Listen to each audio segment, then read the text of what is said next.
All right, I think we're live. So welcome everyone to another Matt Maran Motoring live stream here on the Matt Maran Motoring YouTube channel. I will add it is the 69th live stream. Very nice. But anyway, I hope you guys are all having a good weekend here and have had a good week. And crazy day today in the non-car world with the big announcements. Man, the past 2 weekends have been nuts. I don't know how many of you follow politics. I won't weigh in on it, but it's like, man, this year has been like no other political cycle ever, just with the amount of insanity that's been happening. It's crazy. I'm like 2024. They're gonna make movies about 2024. Just the stuff that's been happening. But anyway, so like all the other usual live streams, gotta slow it down. I'll be going for about 2 hours or so here. I'll give priority answering to anyone that does a super chat or a super thanks, as well as anyone who's a member there with the green usernames. They always get that priority answering. But anyway, so I see we have a bunch of people already commenting in here, and thanks so much everyone for joining in here on this Sunday night. So I see Austin, saying it's a slow non-cars non-car news day. That is a tongue twister. Non-car news day. That is right. Brian says, good evening to you. I saw a C8 Corvette in blue this week. Very nice.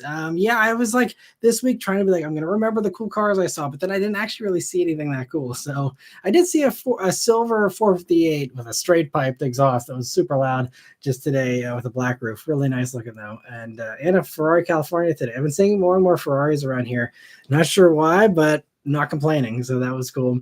Austin says, hey, Matt, I know you have said in the past that car manufacturers can't really pivot that quickly based on political changes, but doesn't the hybrid rollout seem to be pretty aggressive across the board? Yeah, and I think, with the hybrid thing, that is something that, is a direction that everyone was already kind of heading anyway.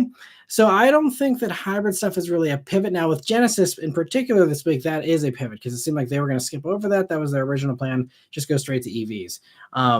But, other companies, I think, look at Toyota. Toyota's been killing it for a long time. And anyone who's paying attention, if you're another car company, you're probably jealous of not only Toyota's position right now, but their position for a while. Even look at Honda, how far Honda was behind Toyota with now Honda's saying they want to hybridize everything. And this is something that they announced these plans a couple of years ago before, this whole switch over of everyone wanting, hybrids more so than EVs recently, which by the way, the whole EV thing, there's actually a really good article on InsideEVs.com that was posted, I think in the past day or two here, about how so many of these news stories are very misleading if you look at the actual data for EVs and their sales, but I won't go off onto that tangent. But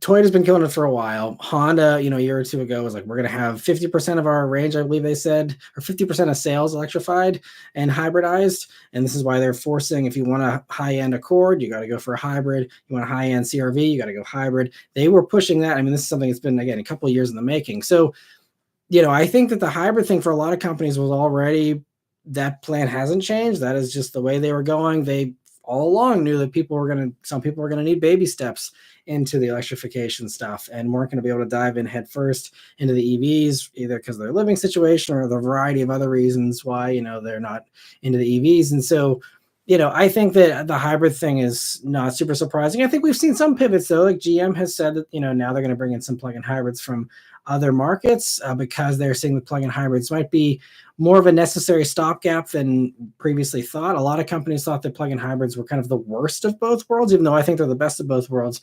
A lot of companies were like, oh, you're dragging around this big heavy engine whenever, it's dragging down your electric efficiency when you are running the EV mode. And then whenever you're in the gas mode, then you're dragging around a big heavy battery. So like it's a less efficient gas engine and a less efficient EV, but for certain people in their use cases, at the end of the day, it still does electrify. Even if it's not the most efficient electric drive, it is still electrifying a large majority of Americans' commutes, and that is the bottom line, even if, again, it's not doing it at the most efficient rate from an electricity burning standpoint. But yeah, so I mean, I think that the hybrid thing is something that's not a big change. Long answer, but hopefully that answers your question, Austin. Feel free to ask any follow-ups as well. And two, thanks for joining us tonight too. Happy to see you here, and thank you for the super chat. He says, guess who's back in a little whack? Got bitten by the shady bug looking at me like a snack, and the basement's not ready for Peter's attack. M's new album is out. LOL, have you heard it, Matt? Man, you got the rhymes tonight, and I hope I delivered that okay, but well done, too. I haven't had time to listen to his whole album, but Houdini, I have been jamming out to that, and my 90s kid self is definitely enjoying that song at least. So yeah, I'm looking forward to checking out the whole album. Hopefully you're enjoying it too. And yeah, I'm happy to see him come back, honestly. Again, I know he's obviously a very controversial figure, but again, it's just nostalgia, I think, in some ways. But because he had tried to come back a few times, and it didn't really seem to go over very well. But I feel like this time he actually got some momentum. We'll see again if it's just one hit and he goes back into the shadows or what. But yeah, I'm excited, hopefully, for the resurgence of Eminem, maybe slightly. But thanks again too for super chat. And let me see. Also, Grand Admiral Thrawn says good evening. Thanks for joining in, Grand. And Austin says, also, have you seen the new Mini Cooper yet? I feel like they have phoned it in personally, at least on the outside. Interior was nicely updated. I mean, they've always been evolutionary, so to me, I actually really like the way it looks. I think the interior is, a really nice update, and I haven't seen any on the road. I think they are on sale now, right, in the States. But I've, seen them. I talked about them, whenever they came out in the weekly updates and all that. But I like it. I'm curious to, drive it. I think the biggest blow for me is just not having a manual anymore. That is really a bummer. But I didn't talk about it in the weekly update, but I saw just in the past day or so here a report that's suggesting that maybe Mini is going to go the same way as Hyundai with the Ioniq 5N and do like fake manual shifting for manual Mini lovers that aren't going to have that anymore. So maybe there'll be something like that. I think Mini could also do it in a fun, creative, unique kind of way. And yeah, as you will see in hopefully tomorrow's upload, might be Tuesday, depending on how long it takes me to edit, but my Ioniq 5N impressions here. I'm very excited to share those. But let me see. And Trucking Car Guy, thanks for joining. It says, greetings from Arizona. Austin also says, hey, Trucking. Okay, sorry. Just reading all the conversation now. Raphael, thanks for joining in. And V. Mitchell. And Luke says, I'm in Chicago this evening. I wish I could stop wanting different cars all the time. Cars are a curse. Yeah, I don't know. I think for some people, the car thing, I was actually talking to my one friend about this week because he has a Ridgeline and he was talking about, how he feels like, he's a little jealous of the like refreshed second gen Ridgeline. He has the first iteration of the second gen Ridgeline. And he was saying I was kind of jealous of, the more trucky looks of the refresh. I'm like, well, you could always upgrade.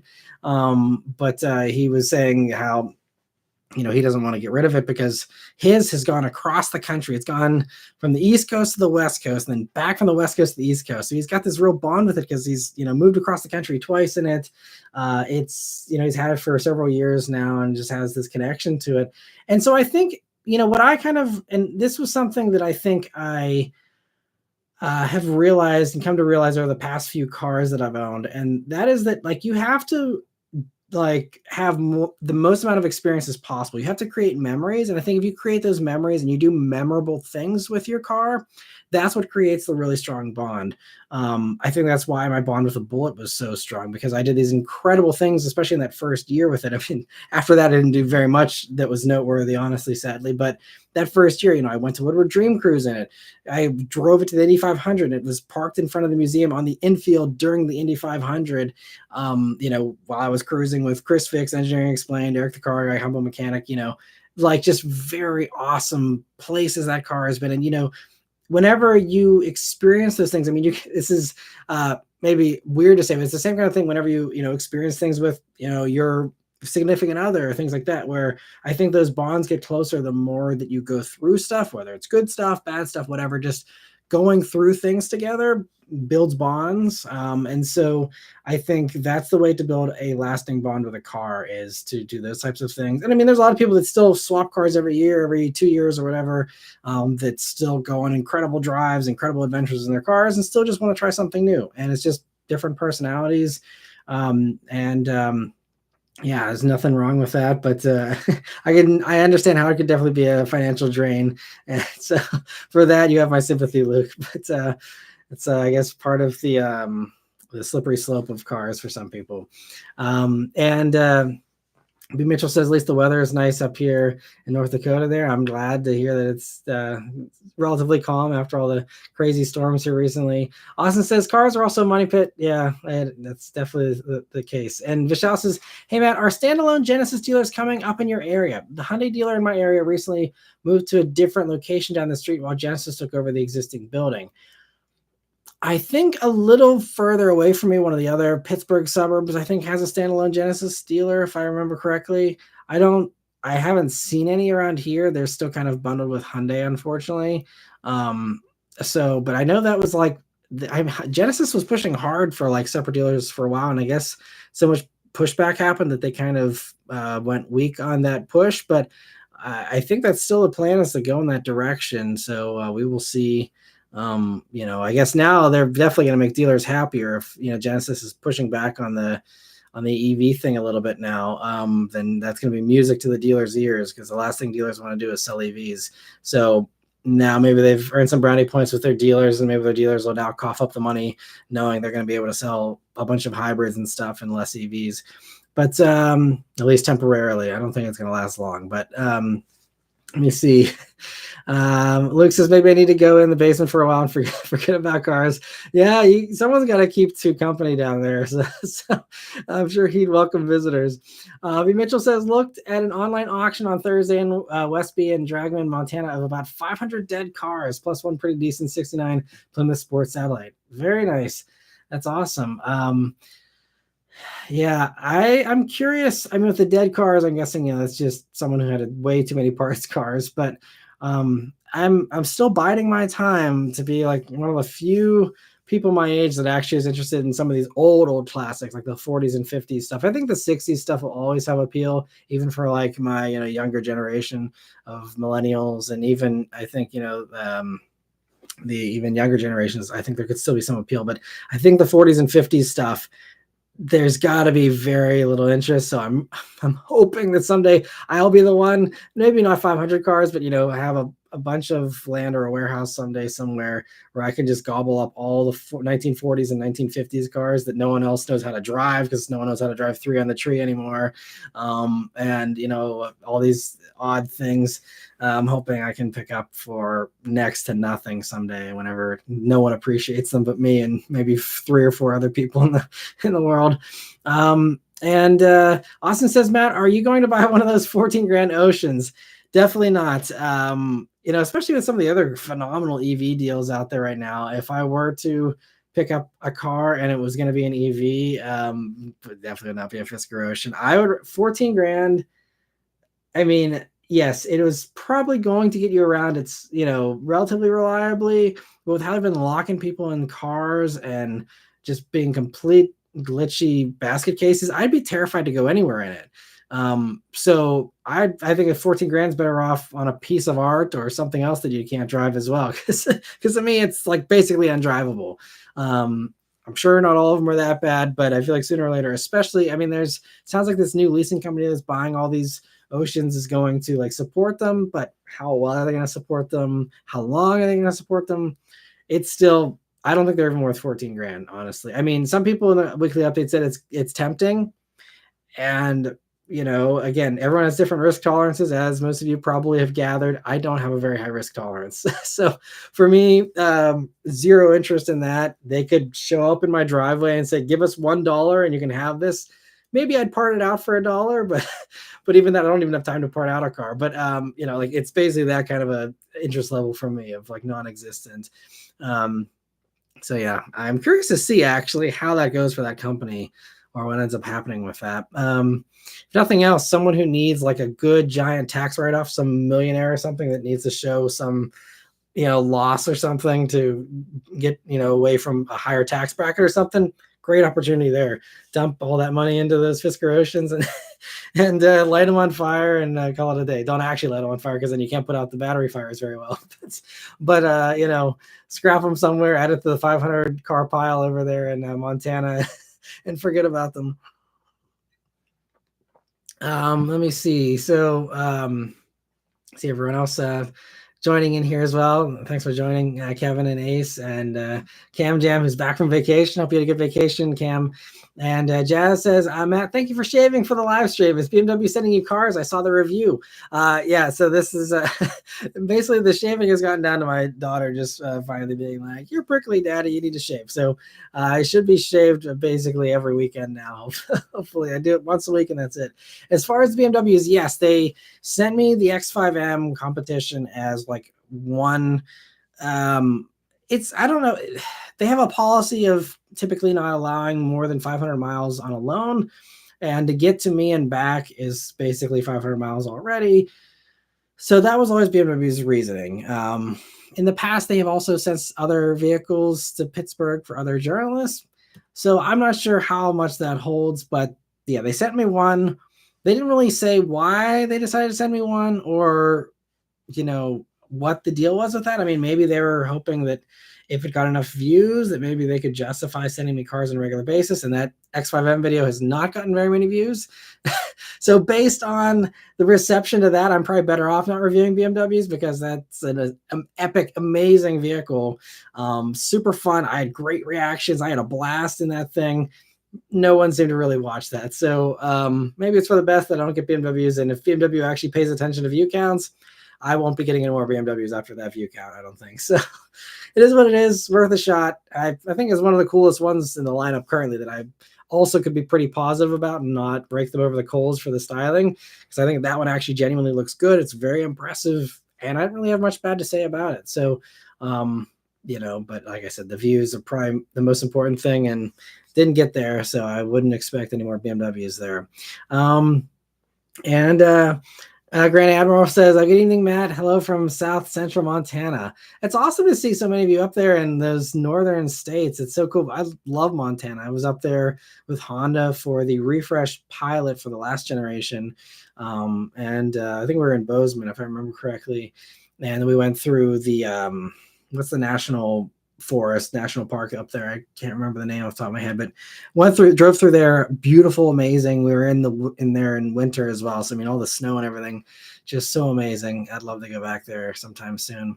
Thank you for another super chat. It says, good, temporary will kill you as a dad. So yeah, let me see. And I appreciate the super chat again too.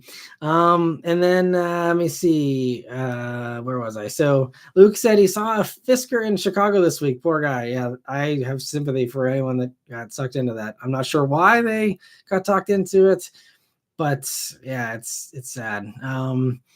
And Sean says, well, it shouldn't be hard to stay on topic today. Definitely nothing can make us go off topic. I mean, I definitely don't weigh in on politics. So unless it, wades into the EV thing, which again is sadly politicized these days, outside of that, yeah, I'll let everyone make of it what they will. Just like the crazy stuff last week, which is also just, again, I've been following up some real crazy news stories here the past 2 weeks. The good kid says, what car did you grow up with as a kid? So as a kid, the main car my parents had, they only had one car for a while, was a 1988 Ford Tempo. So that thing was very unreliable. So many memories of getting stuck in parking lots on a hot summer day just because the car wouldn't start. The alternator went multiple times. I think one time it might have just been like a bad gas kind of situation where the car just seemed like it had bad gas. It was just like stuttering and struggling and stuff. But that thing was the most unreliable thing. And that car was so bad. My dad before that, he had a Ford Escort that actually he was on a bridge and an 18-wheeler came over into his lane and squeezed him up against the side of the bridge and somehow lifted his little Ford Escort. It was a 2-door manual, lifted it up and over. It was like an 84, I think. And it rolled end over end while it was being dragged across the side of the bridge by this 18-wheeler. And he got out without a scratch, and he really loved that thing. So whenever, I guess they were, hoping they would have kids soon, that's when he got the Tempo. And but that one burned him so bad that he never went back to Ford. The next car he had was the 1997 Subaru Impreza Outback Sport. And they did deviate. They also had a 2001 Volkswagen New Beetle, which was a lot of fun. I kind of talked them into that one a little bit back then, even as an 11, or we bought it in 2003 because it was 2 years old, so it was a 13-year-old, and it was between that and a PT Cruiser actually for them, but they didn't love the test drive in the PT Cruiser, so they went for the Beetle. But so those were the main cars: was Tempo, Outback Sports, and Beetle. Were the three, and yeah, had a bunch of fun in all three of them. And the Subaru and the Volkswagen were both far better than the Beetle. The Volkswagen, towards the end of its life, started having the goofy Volkswagen, just older German glitches. Where the strangest one was that if you left the Beetle out in the rain, I don't know what happened because we never found any leaks, but if you left that in the rain, something got wet and it wouldn't start. So that was like the funny thing for the last year or so of that thing. Is like, oh, can't take the Beetle out in the rain. You gotta hurry up and pull it in the garage or whatever. But yeah, those are the three cars I grew up with. But let me see. Raphael says, "Hey Matt, not a political question, but how far out do you think we are from mass EV adoption?" I mean, I think that's a really hard question to answer these days. Depending on, even though companies, again, they do plan beyond administrations, but the EV adoption is either going to get sped up or slowed down or stay consistent, depending on the amount of incentives that are offered. I think that the incentives right now are a huge driver, especially for leases. And we're seeing this even with the plug-in hybrids where they get the lease credit. And like Mazda's saying, that's a good reason why so many CX-90s, they're selling a ton of plug-in hybrid versions. And amazingly, Mazda has mastered something Toyota can't figure out, and that is actually building their plug-in hybrids in good volumes, which is so insane that Mazda can figure that out and Toyota can't. But anyway, they're churning out CX-90 plug-in hybrids, and they're just like moving off the lots immediately. And it's because you look at the lease rates for CX-90 plug-in hybrid or CX-70, same thing. You look for plug-in hybrid lease deals and you look for regular gas lease deal. I mean, I can't remember.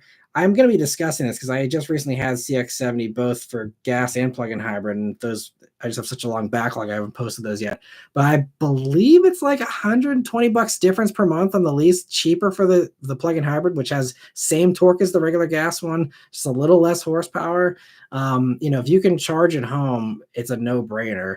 And so that's going to also be part of the thing is how well plug-in hybrids are done. Because Toyota's talking about coming out with plug-in hybrids in 2026 that do like 120 miles of electric range and just have a gas engine as like a secondary kind of range extender thing that's not like the primary driver, but is still enough power to be acceptable, once you're out of charge, if you happen to exhaust 120 miles of range in your day.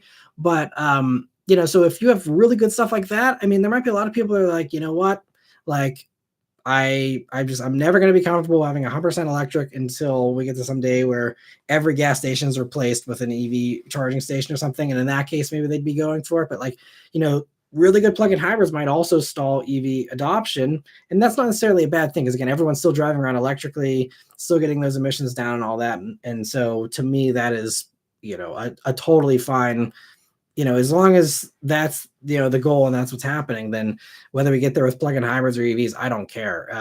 To me, it makes no difference. As long as everyone's, 90% of everyone's driving is electric or whatever, that you're still basically hitting the same goal, and doing it with less resources as well. So it actually could be a net positive, I think the story is yet to be figured out. But I think, if we were to assume that, everything were to stay exactly the way it is, which I think that chance is next to none. But if we were to assume in 2024, the way things are going right now, you just look at the growth rate currently, which is still growing really quickly. And like I mentioned towards the beginning here, Inside EVs has a great article about how sales are actually still growing and still been a record year for EV sales. And a lot of misleading stories at the beginning of the year were saying, oh, well, like first quarter EV sales are down compared to the fourth quarter. And they're like, yeah, same thing as like ice cream had a rough sales winter because no one buys ice cream in the winter. Car sales are cyclical as well. Everyone is down the first quarter of the year. Everyone has bought their stuff at the end of the year. You have the new models come out. You have these deals around September. Oh, we're going to liquidate our old model year to get, the new ones here and all this. it's always a hot period towards the end of the year. And then, January, who wants to be on a car lot in January? Nobody. February, not any better. March, I mean, I guess I'm talking from East Coast perspective here, but even on the West Coast, it's not as warm, so there's those factors. And so it's always a slow sales start to every year. But whenever you look at the data, like you can turn a story about how, no one's buying an EV in 2024. It's like, yeah, because no one's buying anything in 2024 until, you get halfway into the year. So if you look at it, looks like right now we're on pace for a 10% market share by this year. And, I think Equinox EV is going to accelerate that a lot if they can actually make them in good volume, which it seems they are. And the 2025s are going to be coming out with this one that's actually, 37 grand before tax credits, and gets it under 30 grand with the tax credit, at least until, January or whatever. We'll see again what happens after that. But, so I think that's going to really speed it up. And it just seems like it's still naturally growing really quickly. But at the end of the day, you still have the average age of a car on the road continues to climb. 12.6 years is the average age of a car on the road. So we're talking mass EV adoption, not just, a good chunk, but if we're talking, it's got to be enough for the masses to have one. They're having 12.5-year-old vehicles. So you look at Equinox EV, it's phenomenal right now. Now wait for that to be the average aged vehicle, which means put 12.5 years on today. That's when you will see, I think, maybe not mass adoption, but you will see majority adoption, I guess I could say, which to me sounds like less than mass. But so, I think at that point, you will see a majority for sure. And so 12.5 years, do the math. I mean, we're looking at, basically, well, I can't do math right now. So 20, but yeah, so you're looking at 2037. So I think that it's safe to say by 2040, they should be pretty ubiquitous and pretty much what everyone's driving for the most part. Obviously, again, you still have people out there with 20-year-old Toyotas that are still kicking. You'll see that in 20 years as well. I have no doubts that these new Camrys that are churning out right now will last for 20 years if they're taken care of. So, there's still going to be a lot of that out there. And again, with all these really good hybrids coming, all the really good plug-in hybrids and all that, that's going to extend it. So this is why, it's never going to be 100% anyway, but, it's going to be a long while before. And that's even, again, assuming this current rate, if there's no incentives anymore. And if, Trump or whoever else wants to fight against them, and if people in the EU or whatever want to push back on them, then it could be even slower. Now, if we have different choices, even from, like the Republicans or whatever, where you have, like, they open up, because I think Trump's been talking about having China allow or have them sell their cars here potentially. So if Trump says, sure, let the Chinese sell their cars here, and then if we have all of a sudden BYD bringing $20,000 EVs here and flooding the market with them, money talks. And if you tell people, look, this is way cheaper than everything else that's out there, you could have EV adoption skyrocket if everyone all of a sudden is buying these 15, 20 grand EVs just for their commutes or whatever. We could potentially get there even faster. Now, whether that is the best path or not, I mean, we'll have to wait and see. And the goal, again, is, yes, get electrified, as soon as possible, but doing it well and doing it not in such a disposable rate. You want them to be quality cars that will last, batteries that will last, and really solid tech.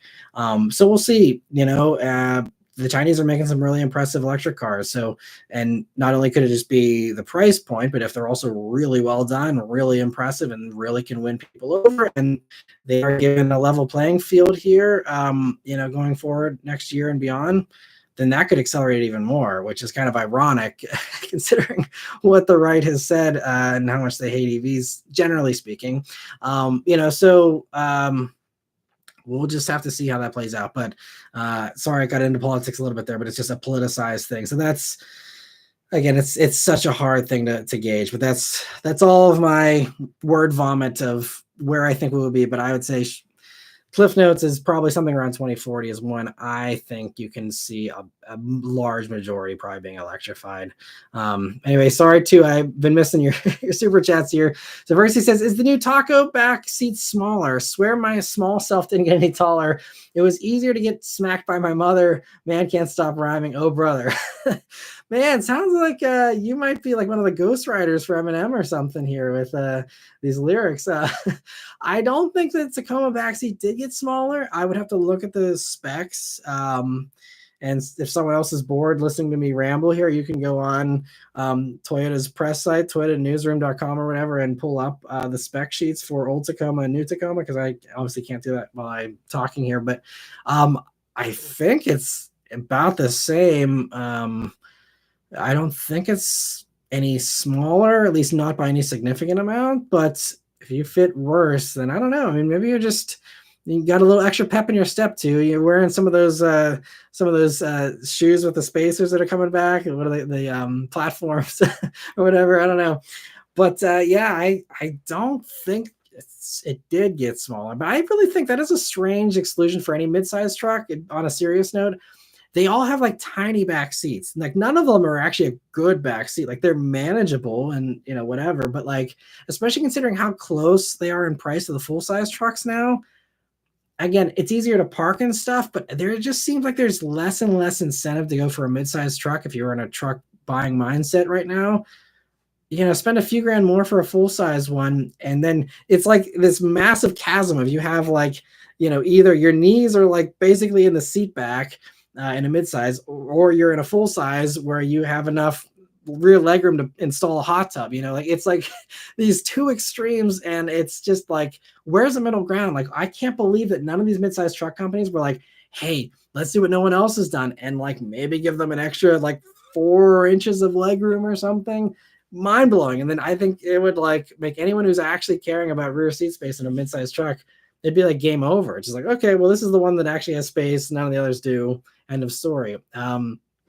So, and I'm honestly like Hyundai and companies like that are really good about like, seizing those opportunities. And like, even I know Santa Cruz, they can only do so much, because it's based on Tucson. You can't make it super big. But yeah, that's something like next gen Santa Cruz could like capitalize on, even because even Ridgeline's actually a little bit better than most of them, but even that's kind of missing I think the mark as far as what it could be. It's certainly better. I think Ridgeline is probably arguably the best as far as midsize truck rear legroom, but I'm probably boring people to tears with this conversation. But no, I think maybe next gen Ridgeline can maybe fix that, and again give people more incentive to go for one of those. But anyway, thank you again too for the super chat. Sean, thank you for the very generous super chat as well. I really appreciate it. He said, I had a high school friend who had a Tempo. It was a piece of crap. I got lucky. I learned to drive in snow in a 77 Monte Carlo. My family moved from New Hampshire to California in a 76 Bonneville. And my first driving lessons were in a 67 Impala. Now I drive a Scion. Nice. Well, I mean, all solid cars outside of that Tempo for your friend. That's unfortunate. But man, yeah, you've had some fun experiences. That's awesome. Learning to drive in the snow in a 77 Monte Carlo is particularly impressive considering the tire technology too. Back in those days, that is brave. Kudos to you. That's awesome. And thank you again, Sean, for the super chat. And yeah, those Scions are great too. Still, yeah, I wouldn't mind having a TC someday. And Ryan, thank you for a super chat as well. He says, did you expect Honda to sell the new Prelude here? Or do you expect them to sell the new Prelude here? Yeah, I mean, I don't see why they wouldn't. We'll have to see, because I still keep hearing rumors that it's actually going to have more power than like the most likely scenario of it just, copy and pasting the hybrid powertrain from everything else. So I'm holding out hope that it actually does have some respectable power and that it's, desirable and well done. I think it looks good, but yeah, I think they will sell it here because, I mean, I don't know in Europe how many people go for 2-doors, but I feel like in America it's got to be slightly better, just judging based off how many muscle cars people buy here. So I feel like with Prelude, if they can justify it in Europe, they can definitely justify it here. And we have so many enthusiasts, and especially at American Honda, there's so many enthusiasts that I feel like probably would push for that and probably, be pretty upset if they didn't, get it here. So I'm pretty sure we'll get it. And so I hope it's not a disappointment, bottom line. But like I think I've said in the past, even if it is a disappointment, I think the one thing that would be redeeming is that then says, okay, well, we're now making 2-door things again at Honda, that opens up the door to a two-door Integra again. And based on the feedback for Integra, which again, Integra is still selling really well. So despite all the negative commenters, Integra is already a success. It's already been proven that was a good idea, that was a good choice, and it is selling and doing pretty well. I mean, it's not flying out of dealer showrooms, but they are selling in good numbers. I think they're outselling everything else in that luxury small sedan kind of segment.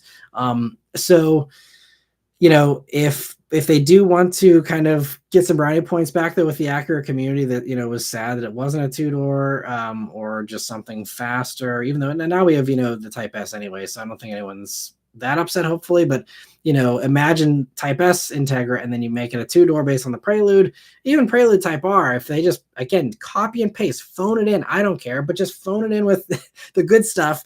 And I think you're going to have people really excited. But I mean, if they got to get started with the base one or whatever, like they did for regular Integra, that's fine. But I think that for me, seeing Prelude just gives me hope we will see an epic, two-door Integra that maybe is styled the way everyone was hoping. We'll see. But we can all dream. Who knows? But Sean, thank you for another super chat. He says the old Monte Carlo had new tires. I'm not that old. Okay, sounds good. Well, I mean, even still, you got probably, did you have a limited slip diff in that? I think there was probably an option for it. I don't know if yours was equipped with that, but if it was an open diff, that still would be a wild handful in the winter, even if you had Blizzaks on it, I feel like. But still pretty cool and awesome that your family's had the old cars in these newer times too. And Jordan, thank you so much for a super chat as well. He says, it would be awesome for you to review Sarah's Celica. I'd love to review it. Yeah, if I'm ever out in Tucson and have some free time, I could, stop by there. I could stop by a Truck and Car Guy and do his Magnum and Lancer, and it could be a fun little filming trip. Speaking of Celica, though, I don't know if you guys have been seeing the rumors, which I also didn't cover in the weekly update, because again, I see some of these things like either in passing or I see them too late and I can't include it in the weekly update. But it sounds like now I think Best Car Japan is claiming, and don't quote me on any of this because I might have messed up the names and mixed up, exactly all the details, but the consensus I got was that Celica is like basically ready to go for production, like they're done with development almost, which also seems hard to believe because we haven't seen any spy shots that I know of. But supposedly Celica's done and it's going to be like a Prelude competitor, but we'll have all-wheel drive, and could be actually pretty awesome. We will see about that. I would like to believe that that's true, but that's going to be one of those I'll have to see it to believe it kind of things, because again, I haven't heard any legitimate stuff. We haven't seen any teasers or spy shots or anything, so I'm still assuming that's not true, but I sure hope that I'm wrong and that it is true. That'd be awesome. But yeah, Sarah's got all kinds of awesome builds, so I'd happily review any of her stuff, although she spends so much time perfecting everything that I'd be terrified to drive her cars, because like they're these like gigantic time commitments, and not only just time, but the blood, sweat, and tears she puts into those cars. It's so that's I guess the thing. One of the other things with like builds for me is like I'm just too paranoid about stuff that like with builds, I'm like, you've spent all this time, and then if something happens, just one idiot texting while driving or something, and it's like all that work you can't just replace by going out and buying a new one. I mean, as much as I love the Bullet, if someone went and destroyed the Bullet whenever I owned it, like it'd be terrible. But guess what? I can go find one that's identical, and it's not mine. It still would never be quite the same, but I could still have the same exact fun, same performance, same everything I'm used to, and just go buy another one. And again, that I know for a lot of people means that it's boring or less impressive or less desirable, but it just, I think that is the worst like thing, is whenever you see these people, these awesome custom cars that they spend all this time on, and then all it takes is one idiot and all that work goes down the drain. So I would review her cars, but I would be so insanely careful, because man, that's the kind of thing you definitely don't want to ever have anything happen to those works of art essentially at that point. Anyway, and thank you, Jordan, for the super chat. Getting back to the other member questions here. I'm going to try and not get as far behind tonight as last week, but let me see. So B. Mitchell said, on the opposite end of your Ferraris, I've been working on my late friend's estate of 60 plus historic military vehicles, mostly Vietnam era, but only have 20 titles. Oof. So I'm not sure how you have to go about actually getting more titles, or I don't know how that works with old cars. I should probably learn someday, but that's awesome that you're bringing some of them back to life. Potentially, that's very cool, and yeah, hopefully there's enough appreciation for that kind of stuff as well. Because I feel like I used to see more like old military vehicles, like those giant Vietnam trucks and stuff running around every once in a while. And like now, I feel like I never see any of that stuff on the road, unfortunately. And a good six says, if Mazda inevitably makes an all electric MX-5, how would you want it to be like? I think that is going to be one of the last cars to go full EV because if it were me like designing it and I had unlimited technology and all that like hypothetical technology that's not production ready yet, if they were to do it, I would say wait until it's solid state like is ubiquitous and it's cheap. So when solid state gets cheap and they're light small batteries with good range, fast recharge, that's when you do electric Miata, because then if it can be the same kind of weight or close to the same kind of weight as a gas powered Miata and you have good range, good recharge, then you can still stick to the spirit of Miata and what it is. Otherwise, there's no way you're going to get an EV to 2,400 pounds if you're wanting to have any kind of respectable range. So you got to wait for battery density to get way better with the power density and the efficiency of the motors and all that. And we're getting there. I mean, look at Lucid. I think just this past week, Lucid just broke the record for efficiency. I think they finally, with the Air Pure, I think it was, they hit 5 miles per kilowatt hour, which is crazy efficient for at least 2024. So, I mean, again, all this stuff's improving. So I think, give it another decade for these, motors to improve, the batteries to improve. Again, as long as the whole EV transition doesn't go completely out the window, I think we'll get there. And then I think that is when, you look at the timeline too of Miata, they have time, obviously, because no one's, has any of these mandates in Europe until 2035. America is going to be way beyond that, no matter what and who's running the show. But, so they have a lot of time. So you look at how long, and it's about 10 years for every generation Miata. So, we have ND3 here, which will probably mean they'll stick with that for at least a few more years. But whenever you do see a next gen Miata, I would say it's going to be mild hybrid. So you're going to see the stuff you see in CX90, the 48 volt stuff, just to give you extended stop start, maybe, for the automatic ones. But even with the manuals, they may try and work that into there. So you'll have to deal with a start stop system, which you can turn off, I'm sure. That's going to probably be the extent of the electrification for Miata, again, for probably the next until like that 2035. And then once that comes in, then again, I think we will be hopefully at least a point where solid state's more common. Maybe it won't be quite as cheap as it needs to be for Mazda. But you're going to have at least, the solid state be a little more well spread out and all that. And again, if Mazda's partnered up with Toyota and Toyota has these 120 mile plug-in hybrids even coming in just 2 years, and you have that technology becoming dirt cheap by 10 years from now or something, then they can do something like that of having a gas engine still, but have the plug-in hybrid thing, and try and do some fun combo that way or something. But I'd say if they're gonna go EV, yeah, wait for solid state to get cheap and power dense, efficient motors, and I think that's great. So that would be how I would play it personally. And let me see. So Kyle, thank you so much for gifting 5 memberships. I really appreciate that, and glad to see everyone was able to snatch those up there. But always appreciate your generosity, Kyle, and I'm sure all those members do as well. I hope you're doing well, Kyle, as well. I know you usually don't comment too much, but I always like seeing your comments in the videos, and hope you're doing well, Kyle. And thanks for tuning in for these live streams. And let me see. Get back to where I was here. I see people are excited about 2 coming back to the live stream here.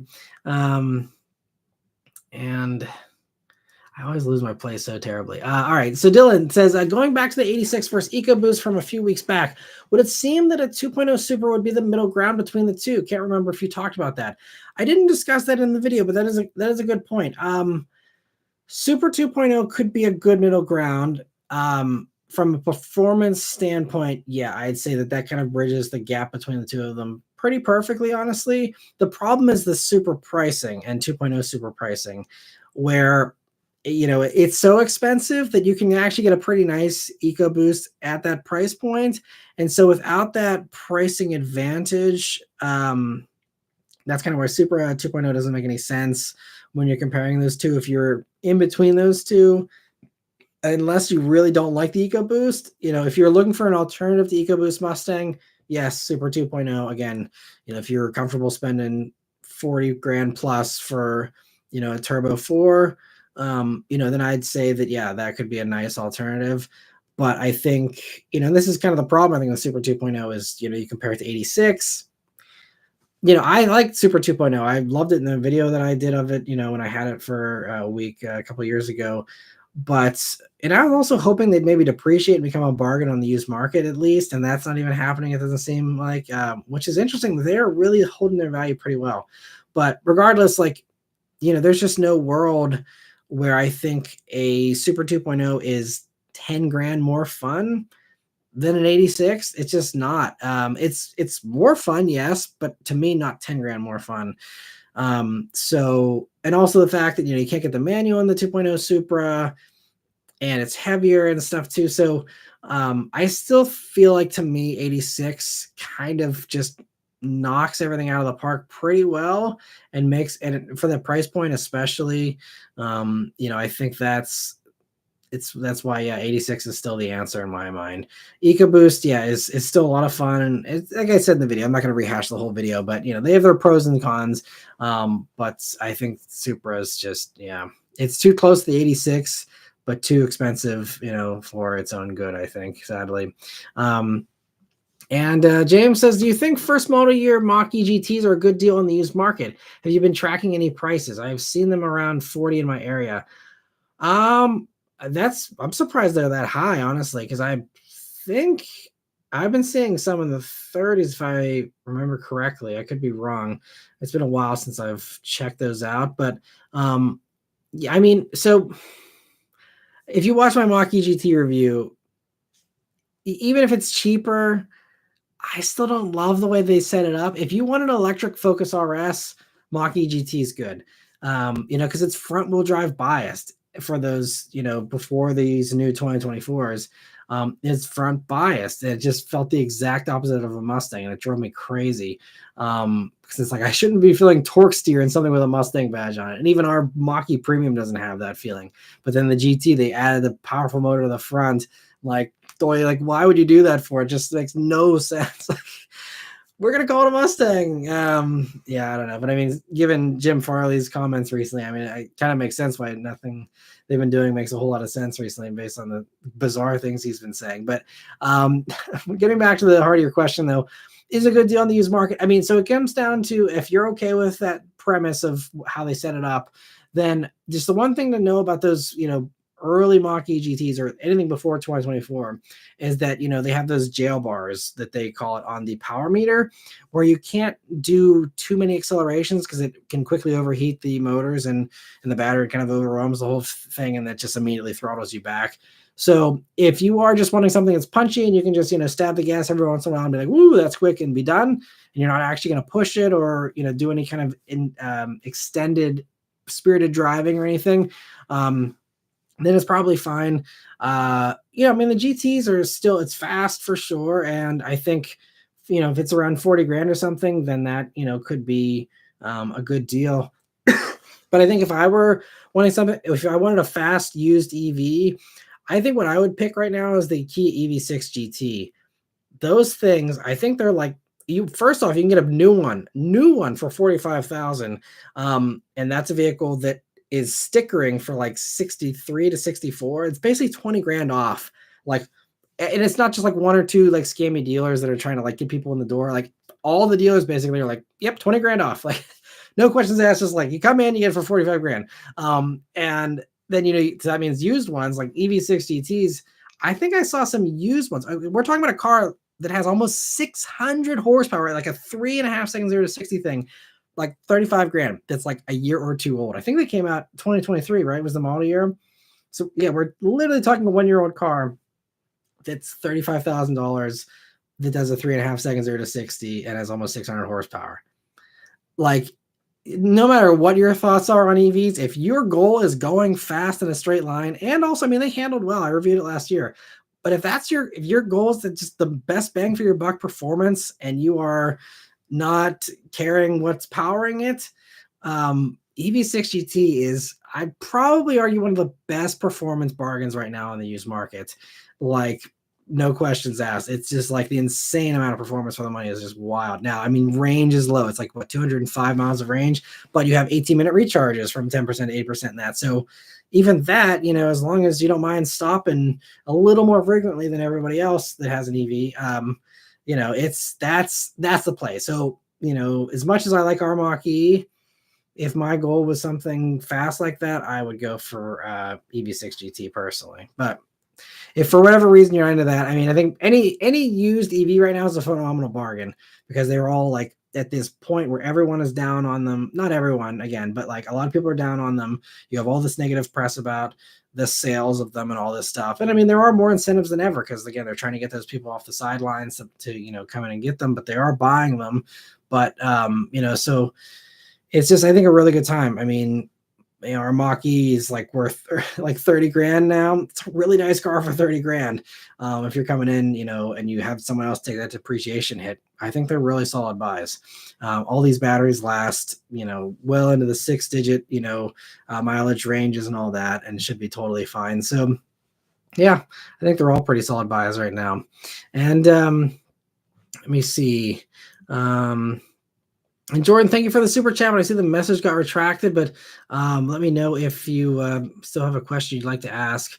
I'll just keep an eye out for it here and make sure I answer it. But Paul, thank you so much for a super chat, and your first super chat here on the live stream. I really appreciate that, Paul. He says, "Hey, Matt, awesome live chat. I just got a new G60 540 and had a couple of F10s and G30s before that. Any thoughts on the G60 and the 540 specifically? It would be cool to see your review on that car." That's just the newest generation of the 5 Series, right?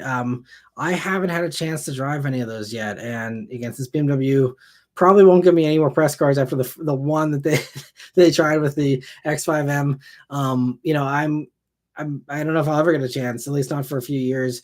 They seem really cool and really promising. And I just spent some time in the new E-Class. That video will be coming probably in like 2 months or so. But those are really nice too. But I mean, I think that the 5 Series, it seems like it might have a little bit more of a I don't know, like well thought out interior potentially compared to the Mercedes. I don't really have a whole lot of opinions about them, honestly. I think the styling is fine. I've been starting to see a few of them pop up here in my area. But never even sat in one. Obviously I've seen the pictures of them and stuff. I don't have a ton of thoughts on them, to be honest, but I'd love to review one for sure. So I'm hoping, someday I can get my hands on one and I'll give you my thoughts then. But I think, especially going for the 540, I think makes a lot of sense too, because they have so much power with even like the M60i versions, or I guess now they're called M60. They dropped the I, but there's so much power, but I think a 540 is still a ton of power, still a ton of fun, and a little bit of savings there compared to those higher end versions. And so probably one of the sweet spots in the range too. So hope you enjoy it, and congrats on the new 5 Series too. That's awesome. And thank you again for the super chat. And Jeremy, thank you for a super chat as well. He says, "Why are we not seeing more range extended EVs in the US?" I don't know if anyone is familiar with Lee Auto Inc., but they are on NASDAQ, and most of their cars are range extender vehicles. I think that's kind of what direction we're going for plug-in hybrids, is they are going to phase out the engines little by little and give people more and more range until they become essentially range extenders. I think some of the legacy companies are scared off by range extenders because a few of them tried and it didn't work. You had BMW tried with the i3, never really did super well. And then there's like one or two other companies too that did range extenders. I know Mazda, did it with the MX-30 in Europe. They never brought that version here to the States. We just got the regular EV, but I think the range extender one is actually doing decently well with sales, if I remember correctly, from in Europe. But I think that's basically what plug-in hybrids will become. As battery prices come down, they can put bigger batteries in these things. I think that's again, if Toyota's the leader and Toyota is saying like that's what they're doing, is they're going to have these 120-mile range extender plug-in hybrids basically that have gas engines, but they're going to be less powerful. I think that's going to kind of be the way to go.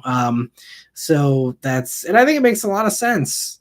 I think it always has made a lot of sense, honestly. I'm surprised it didn't catch on more, and I got to commend BMW for being such an early visionary on this. And I mean, also GM was as well. I mean, look at the Chevy Volts, the first gen Volt, way ahead of everybody else with that kind of stuff, really, and brilliant. It still had, even back then, 50 miles of range, I think, at least for the newest generation.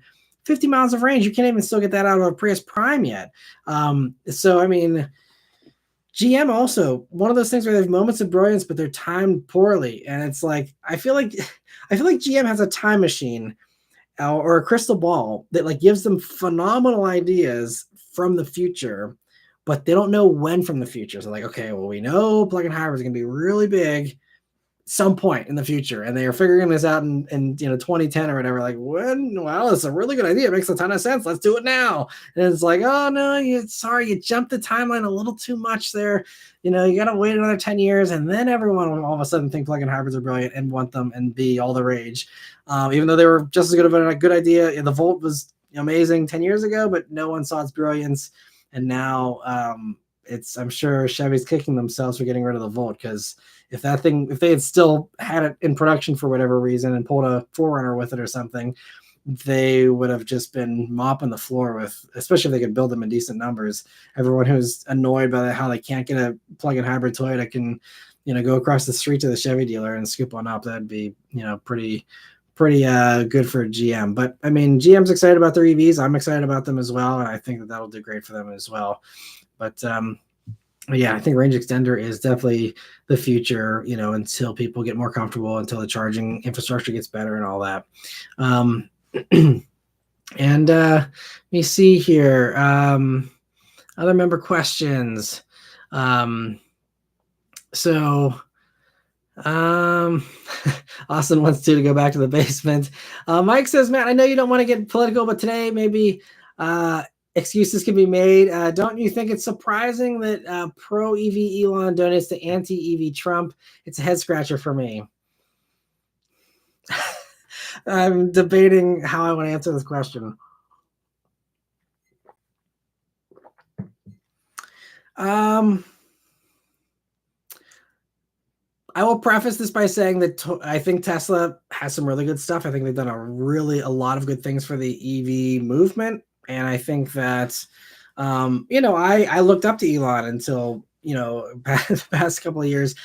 I think that Tesla is going to be in some trouble legally from the full self-driving thing. And,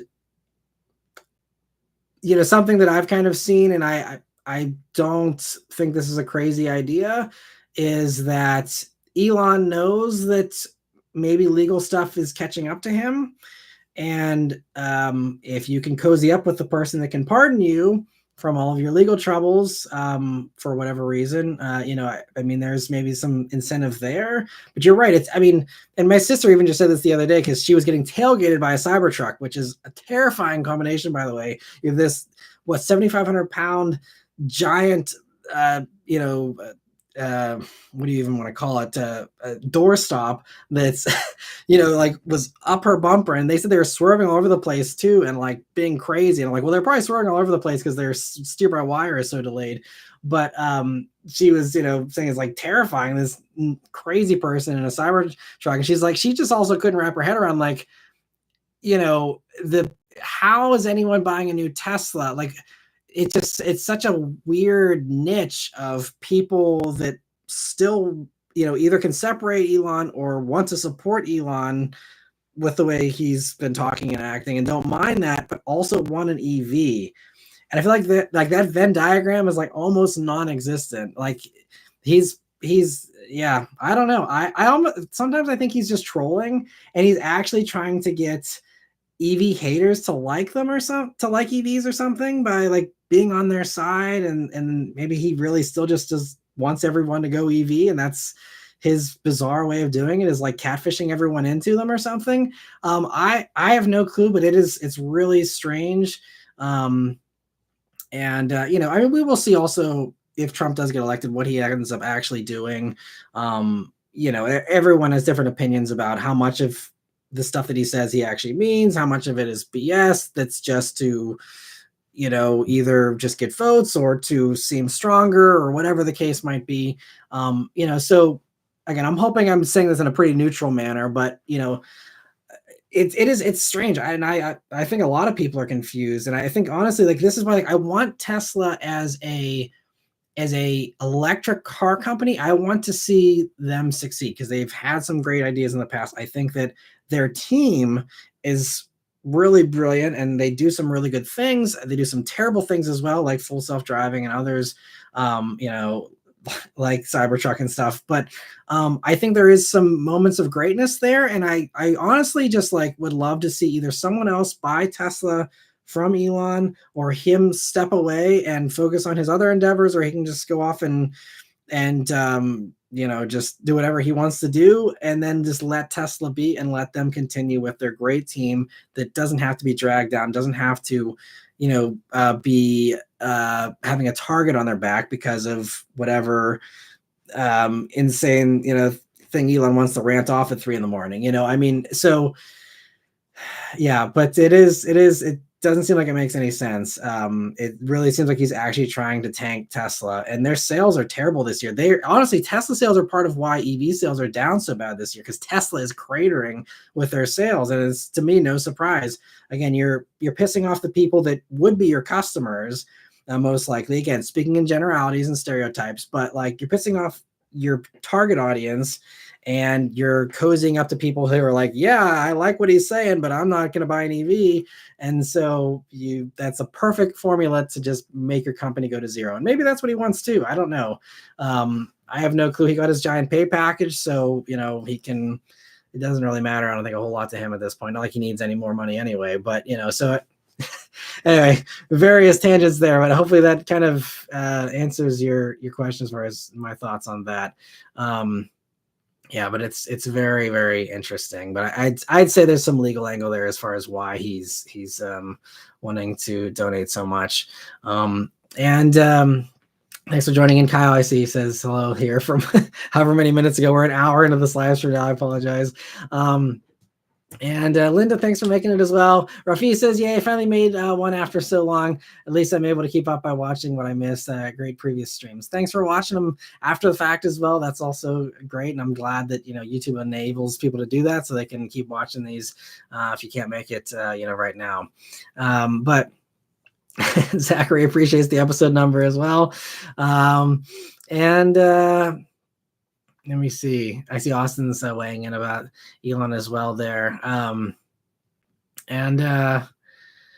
He's arguing about Trump not being anti-EV, more so anti-mandate, and let the market decide. Again, it depends on which day you catch Trump. I mean, he has gone on the record as saying he wants to end mandates, which there isn't a mandate here in the States anyway, but not only end them, but I think it's just this past weekend or sometime in the past week here in some rally, he was like, who wants to drive an EV? Boo. And everyone's, just dogpiling on the whole EV stuff and all that. So, I mean, it seems like he's anti-EV. I mean, again, I think maybe if he's in the room with people like Elon or something, he's going to bite his tongue a little bit. But he has made a lot of comments, on video, on the record, we're not talking whose side are you getting the news from, but he's just straight up said a lot of things against them. And I mean, again, he's allowed to have his own opinion. I'm sure many of you also hate them as well, and that's fine. Again, I think there's other various pathways to getting to lower emissions and all that, and EVs still don't work for everybody. So it's not like I want everyone to buy an EV tomorrow. I don't think it makes sense for a lot of people still, and I wouldn't recommend it for a lot of people still. I would tell people don't buy an EV if you have an apartment or something, or you can't charge, and a variety of other things. But but yeah, it's I'd say Trump is pretty anti-EV, and that's okay. Again, we'll let voters decide. We'll let the customers decide, and see what happens. But there's also talk of the right also incentivizing gas sales to kind of decentivize EVs and kind of slow down the speed of that adoption as well. So again, I hope that this stuff is up to the voters. Let them decide, and see what happens. But yeah, it's very interesting. I think EVs are getting to the point where you don't need to incentivize them. I think it certainly helps, but I think that they're getting cheap enough. They're standing on their own. Again, I think Equinox EV without the tax credit is still a fantastic car at 37 grand, 100%. I mean, you have those huge screens, great power, over 300 miles of range. That's worth every penny of 37 if there's no tax credit. I think that's completely still a fantastic deal. It's just even better at 29, but still totally support that purchase at 37 grand as well. But and Mike's saying about what I said about him bashing him at the rally there. But let me see. Two, thank you so much for another super chat, and also Ryan as well. So let me get to Ryan's first. Ryan says, "Do you think the Cybertruck will end up being a comparative failure? A lot of R&D money and time that could have gone to a more widely desired product." I don't know. I think with Cybertruck they could also pivot, because I don't think it's a failure. I mean, it seems like they're selling fairly well for what it is. Again, we will see. Time will tell if this is just, again, early adopters. Again, same phenomenon we've seen with every other EV. You have the early adopters that hurry up and go out and buy them, and you see them everywhere all of a sudden. But then does that continue? Do you get the lightning buyer trading in for a Cybertruck? Excuse me. I don't know, but I think, if Tesla, if we were in some kind of scenario where Elon walks away and Tesla's free to become a little bit more normal, then I think they could easily take the Cybertruck bones and make something F-150 like, and make it more normal, and then you'd have a lot less people turned off by it. And then I think it could be, a really good Rivian competitor, something like that. And then you have something that, again, I don't think the mechanicals are still fantastic. They still have some flaws and a bunch of, things that need worked out. But if they reskinned it, I think that could probably help them a lot. And so, I think that, to me, is, at least in my mind, like a backup plan they could have, but I doubt it. I mean, again, at least as long as Elon's running the place. But thank you again, Ryan, for the super chat. I really appreciate that. And two, thank you for a super chat as well. He says, "My girlfriend works for Tesla. You did not hear it from me, but mid-size trucks are in talks. I didn't say anything, or else I'll end up in an actual basement." Man, well, yeah, that's interesting. And I mean, yeah, I think it makes sense for them to do a mid-sized truck, but man, if any Wall Street people are watching this, they're going to be boosting up the stock price again tomorrow and starting another rally for Tesla here. If you even mention anything about a new product there from Tesla, it's like free money there to buy some call options and and make a few quick bucks tomorrow morning. But anyway, yeah, I mean, it makes sense. Mid-sized trucks are hot, and no one's really done that yet for an EV, really. So I think that whoever gets there first is going to definitely, have a nice advantage for a little bit. So we'll see who gets there first. But the way Tesla goes, how slow their rollouts are. If they're talking about a mid-sized truck now, we'll see it in 10 years, and by that point, someone will have done it, if not multiple companies. So probably it'll be a little while for that, but thanks for the little scoop there from your girlfriend. I appreciate that. And thank you again too for the super chat as well. And let me see, getting back to other member questions here. So Austin says, "Hey Matt, what's your opinion on BMW new class styling?" I actually think it's not terrible. I think it looked better on the sedan, but I think the SUV version, they kind of made it a little too long for the nostrils there in the front. So I don't like it on the SUV on the front end, but I think the sedan actually looks kind of cool. And if they, production-ify it a little bit, I think that could be a good looking car. If you basically just have it be like, I don't know my jargon as far as the code names for every generation going back, but if you make it look like a 2002, essentially, BMW 2002, and make a modern version of that, I think that would be pretty universally liked, as long as it had enough space, was priced right. I think it's kind of the direction they're going, and I think it could be really good if they have impressive tech in those, and do everything really well. So yeah, I think it has promise, at least for the sedans. We will see about the SUVs, and I'm sure the way BMW has been going, they'll manage to screw up the styling some way to make it, repulsive. But I'd like to be optimistic that it does end up looking pretty nice. And also says my sister's first car was a Tempo 3-speed auto. It was a crap box, but never left her stranded. Well, that's good at least. That is good to hear that at least they all weren't leaving people on the side of the road. But yeah, that 3-speed auto was hilarious. I mean, I remember, my mom having to like floor it, and it was like 1, 2, 3, and then it was like whack, and finally go up. But I mean, that was another thing. It was so slow. 88 horsepower in that 1988 Ford Tempo, and that thing. There were so many times where we were legitimately concerned we were going to get rear-ended merging onto the highway. Like, as much as people complain about slow cars these days, even the Mirage, I feel like, is decent compared to like an 88 Tempo was, how slow they were. Like, you actually had to be worried about getting rear-ended merging onto the highway with any kind of not even aggression, just any kind of optimism that you could actually gain speed. Tempo was not going to be a good choice. But yeah, they are definitely crazy crap boxes. It's just sad. Ford kind of dropped the ball so badly there when they had really good stuff like the Taurus and all that, which maybe weren't super reliable either, but it seemed like Tempo was especially bad, and that's why you don't see any of them on the road anymore. I mean, they're old. I think the newest ones were like 94 or something, but still, you'll see the occasional 80s or 90s, Japanese car, but never anything from America, really, especially Tempos. And Six Lick said, Matt, what are your thoughts on the future outlook of Subaru? I could go on this one for a while, probably, but I'll try and be brief. I think we will see Subaru continue to do fine from a sales standpoint. It sounds like they are in the same kind of boat as Toyota. They're all working together to, they're coming off these new gen gas engines, which you actually, shared in the Discord. And I talked about that a few weeks back in the live stream or in the weekly updates as well, about this new generation engine that Toyota, Mazda, and Subaru are all working on together, where they're doing their own things, like, or is it? Yeah, it's Mazda, because Mazda's working on a new rotary, Subaru's working on a new boxer, and Toyota's working on a new inline motor. So we have all those three coming, but they're all kind of investing in this idea of like, we're doing a new gen gas engine. And I think especially for Subaru, Mazda, the rotary thing's always been kind of a fringe thing. But especially with Subaru, like the boxer is just so core to their identity. I think that would be really leaving them, without a rudder if they, had to completely walk away from engines, and they will have to do that at some point.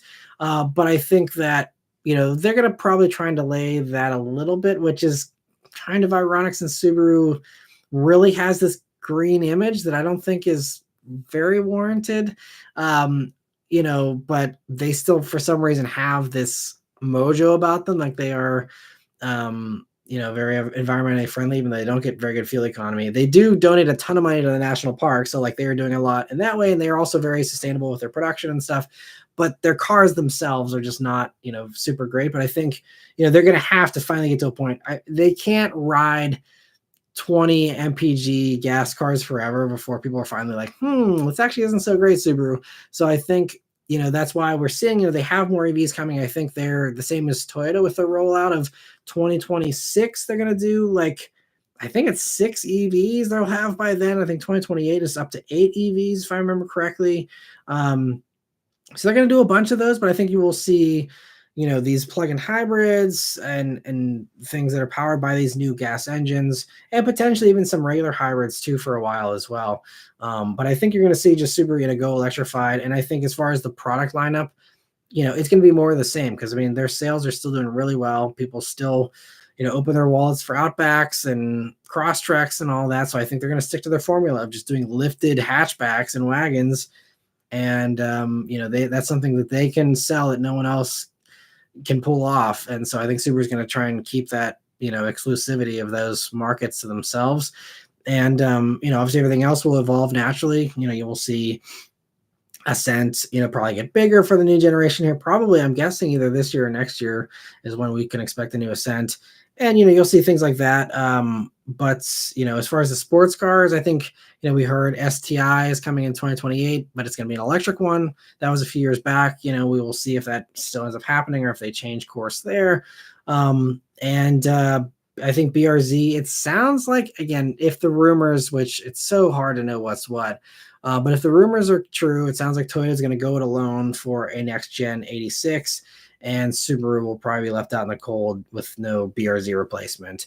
So I wouldn't expect BRZ to stick around, but outside of that, I think the Subaru lineup will be, largely the same in philosophy, just, again, the usual evolutions, and but yeah, a good amount of EVs, it seems, and plug-in hybrids and stuff. So but they're going slow. I mean, we're just now finally getting Forester hybrid here this year, and the car, actually, that when they debuted this new box motor in Japan a couple weeks ago, it was installed in a hybrid Crosstrek, so that motor will be paired up to a new hybrid system. And so you're going to see that. So you'll see Forester go hybrid here in the next year. You'll see Crosstrek probably come shortly thereafter. And then from there, everything else will probably get that same powertrain, because we know how Subaru loves to copy and paste powertrains and stick with them for a long time. So they'll expect them to ride those hybrids at least till 2030, if not longer. And then, we'll see what happens from there. But that's kind of my outlook there for Subaru for next few years. Hopefully that helps answer your question there. And great question, Six Licks. And let me see. So Xavier, thank you so much for a super chat, and a very generous super chat as well. It says, not a political statement. The U.S. already drills for oil. We are one of the world's largest producers. In fact, we've been largest producer for the past few years. Yeah, and that is that's true. Yeah, I agree.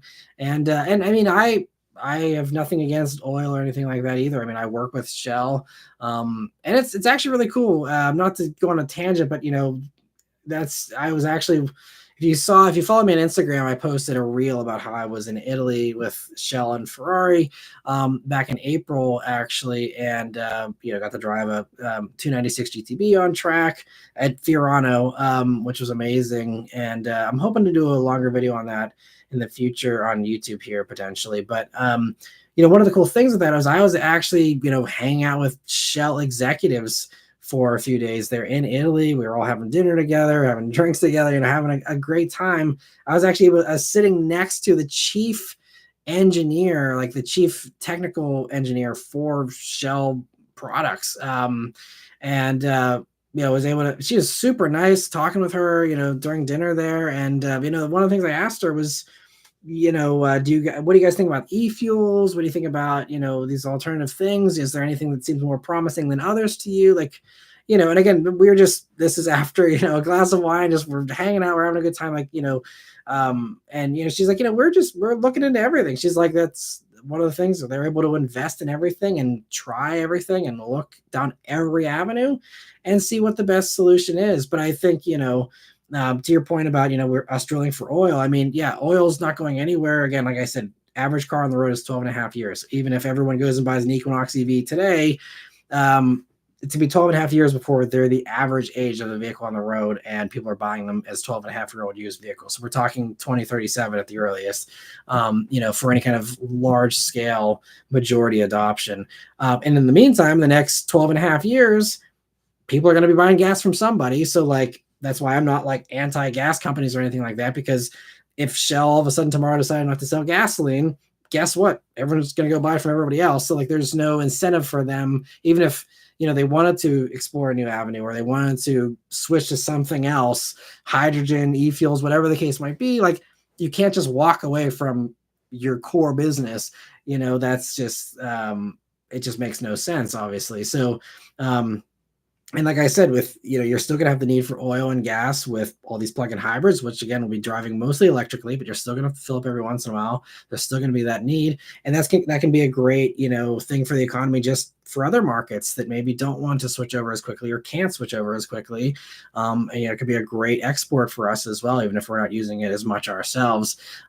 So yeah, I think it's great. I've always been excited about energy independence and trying to get to that point from a variety of avenues, whether it's, drilling combined with solar and wind or whatever that, want to say. I think there's a lot of things there that can, help us to get to that point, because I don't think being dependent on anybody for our energy is a good idea. And so I think that's one of the empowering things about the alternatives as well as the oil and stuff. So as long as it's done in a responsible way, and we're not destroying wildlife and things like that, I think it's great. So yeah, I'm still real chummy with Shell, so I am by no means anti-gas or anything like that. And thank you again, Xavier, for the super chat. I really appreciate that. And getting back to the other member questions here, I'm going to try again, not be so far behind here. I'm going to try and get more concise. It's always been one of my challenges on this channel, and just even with the reviews, is being concise. So let me see. Where was I? Austin says, I think Volkswagen should bring back the Beetle again. I agree. I hope someday they do. I think it'd be a great little EV, with this whole skateboard platform. Makes it a lot easier to do than having to certify an engine and all this stuff. But it seems like Volkswagen wants to leave it in the past. And past interviews with their executives, they were like, we're doing the retro thing with a Buzz, and we already did the retro thing with the Beetle. We don't need to do it again. But I think, it could be a really nice little thing, and go back to the roots of the Beetle. Make it really small, just for people to go to work and back. That's it. Have a small battery in it, make it super cheap and simple, and I think it would actually do well. But yeah, I'm sure they have their reasons. And Cam Jam says, end my vacation when we got back to our Sequoia, the battery was dead in the Dulles parking lot at 10 p.m. Luckily, the services came within 5 minutes of us calling.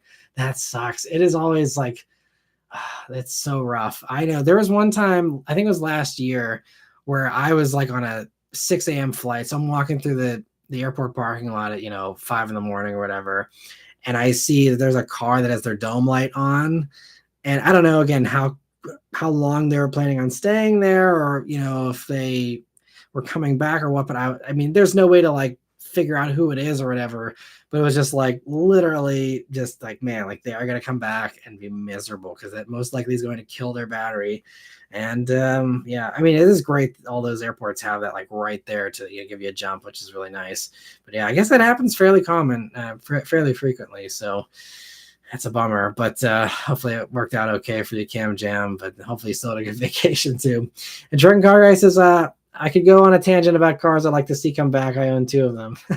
Yeah, that's always a fun tangent to go down. Luke says, I think hybrids are great. If 50,000 people per state went from a V6 that gets 25 mpg to a Camry hybrid that gets 50, that would be a world of difference. And it takes less batteries to make hybrids. Absolutely. And like, Toyota was even saying with the Prius Prime, they can make 6 of those with the same materials they make with one BZ4X.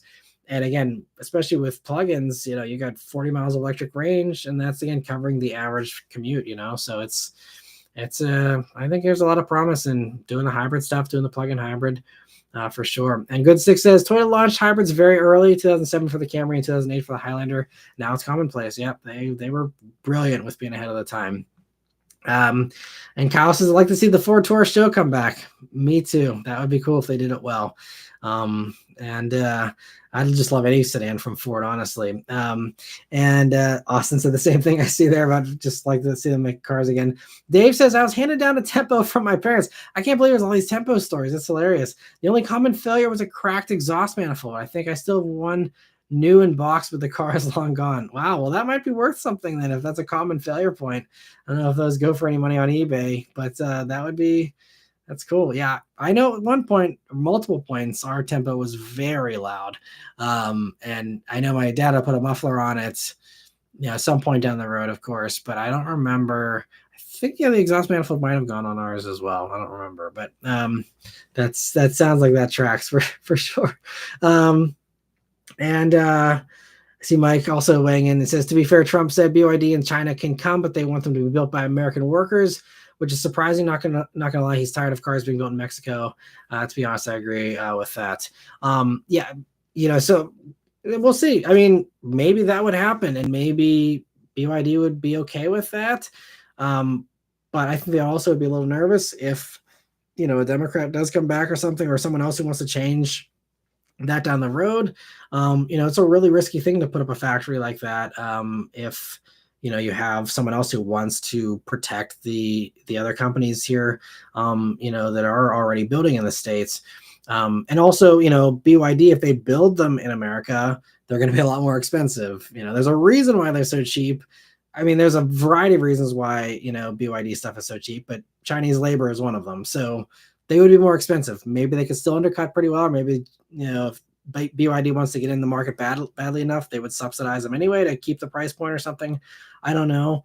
But yeah, I mean, I think that's, one of the great things about, you know, regardless of what you think about EVs, just, I mean, they're putting up tons of new factories. They are like, they're building factories and battery factories and all these things because of all these regulations of them requiring them to have these batteries built in North America and stuff. And I mean, yeah, some of that's going to Mexico, some of that's going to Canada as well, but a lot of them are also in the States here.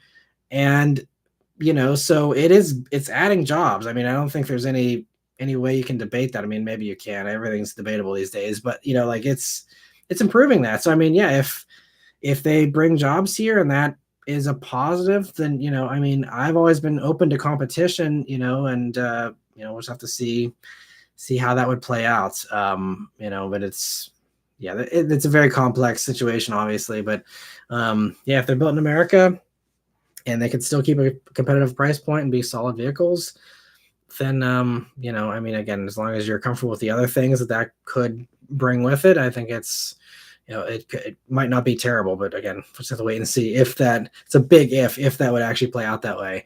But I see we're at 64 years. I think all the political talk this week is probably giving us one of the lowest view counts here for the live stream ever, but it's whatever. I mean, it's on everyone's minds. So, I mean, maybe people just don't like hearing me talk about it, but I know it's going to be common here this, next few months, but I'll try and keep it as much non-political as possible. But I see Austin says, agreed, Mike. I like to see a lot of industry come back to the U.S., including more car manufacturing.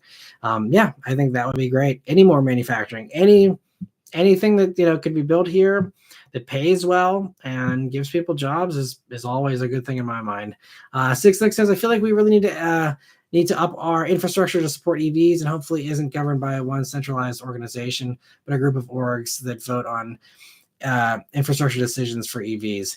I mean, I think a lot of it's just happening privately. It's not even a government thing at this point. Like I was just saying this past week, how Mercedes has partnered up with Starbucks to put a bunch of new chargers up. I think 100 new chargers, and that it just, there's a lot of this stuff that's happening privately because you don't even.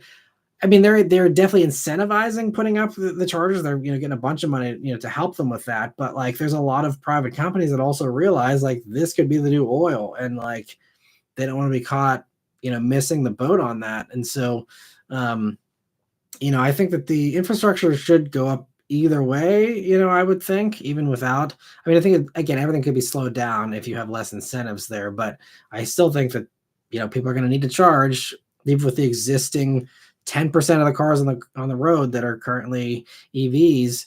10% is not nothing, and they need services, they need the charging, and so if you're not going to sell it to them, somebody will.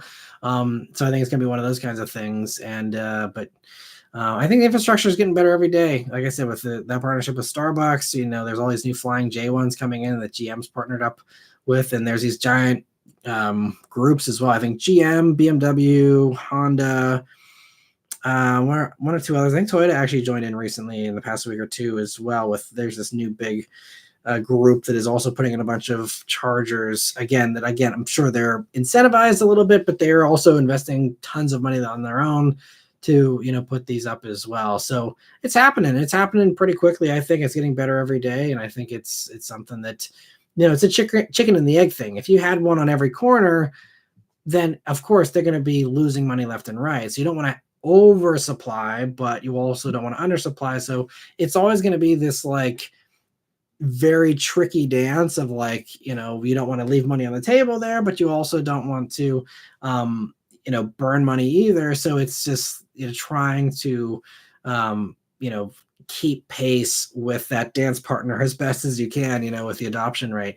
And I think they're keeping an eye on those, things very closely. And, so we'll see how it all plays out. And Trent Carg, thank you so much for gifting 5 memberships as well. I really appreciate that. And happy to see everyone was able to grab those here. So that's, great to see the generosity, and thanks so much, Trent Carg, and happy to see some new faces and some existing members able to rejoin there as well. And also, I see right around there, Josh is also asking why I'm only responding to members, because members get priority answering in the live streams. That's one of the nice perks of being a member, that either you can get from the gifting there, or also there's also the membership buttons you can also join as well. But there's just so many questions here, as you can probably see if you scroll through the comments, Josh, that if I, didn't give members that priority answering, I would never even answer all of their questions. And I want to, thank them for their support of the channel, but also just, I would be so far behind on comments at that point, that it would be, it'd be tough. So let me see though, getting back to the other member questions here. So find my place again. I'm gonna get a drink this time while I look.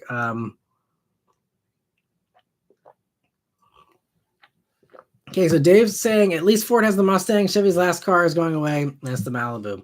Blah.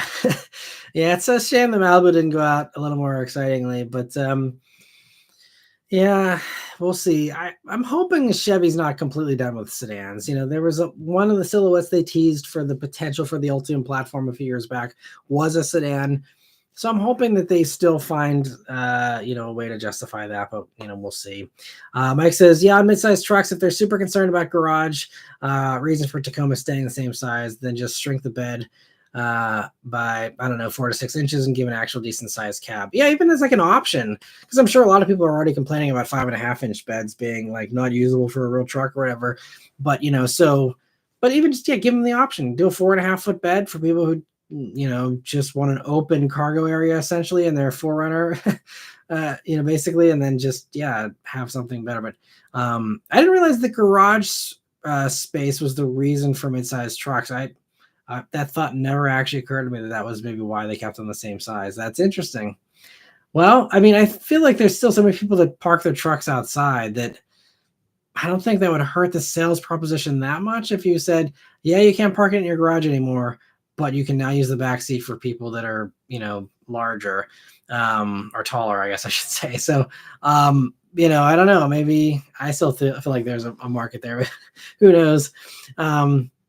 Austin says, I also have to wonder where all the raw materials will come from for the batteries for mass adoption of EVs and what costs to the environment that will bring as well. Yeah, I mean, that kind of gets into the whole environmental debate. I could go through that, but I don't know if I want to get into all that. But these companies, they wouldn't be committing to doing the number of EVs and the amount of models of EVs and stuff if they weren't able to get the supply chain up for that. If they weren't able to supply those, and they were only able to build 1,000 of each of these new 6 or 8 Subaru EVs, for example, coming here later in the 2020s. If they couldn't build any of them, they wouldn't be planning for that. So I'm sure that they have allocated the resources. They have gotten, what they need to get. And so as far as the cost of the environment, I mean, that is also something that's actively being worked on as far as using less resources. We're seeing the new battery chemistries already, with the, what are the new one, the iron phosphate batteries, which have a lot less of, the cobalt and things like that in them to make them, easier to produce, more ethical to produce, all those types of things. And, battery tech continues to get better. There's, these sodium batteries, for example, that are going to be a whole lot easier. So I mean, sodium, like it's super easy to get sodium, so again, these are all these things. Again, it's the chicken and the egg thing. You can't have, we're in first gen beta tech stuff still. I mean, we're literally first gen of a Ford EV. Ford's first, I mean, again, they'd focus and stuff, but we're in the first generation of this stuff. And like any first gen product, it's not going to be great. It's not going to have all the kinks worked out. It's not going to be the ideal end result of where we can get. But, you got to take that first step, even if it's not a perfect first step. You got to take that first step to get to the second step.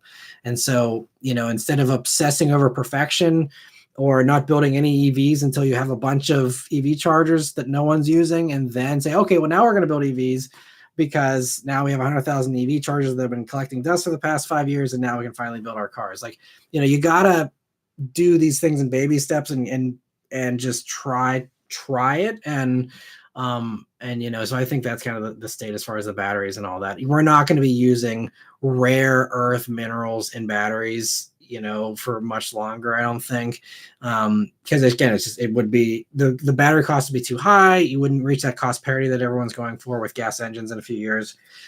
You can't bring those costs down. You can't get the supply up.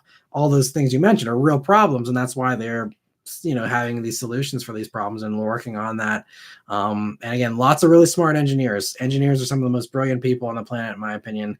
And you give them the resources, you give them the money to do these projects and work on this stuff. And I think, as we've seen, look how gas engines have evolved so well. We have 300 horsepower EcoBoosts that do 30 mpg out of a little 2.3 liter four cylinder. When the bragging rights just 20 years ago were, this new 2005 Mustang is going to have 300 horsepower from a V8. Pretty impressive. And now look where we are. That's engineers. That's engineers working on that stuff, finding new ways to maximize performance, maximize efficiency, squeeze the most energy as possible from that drop of gasoline.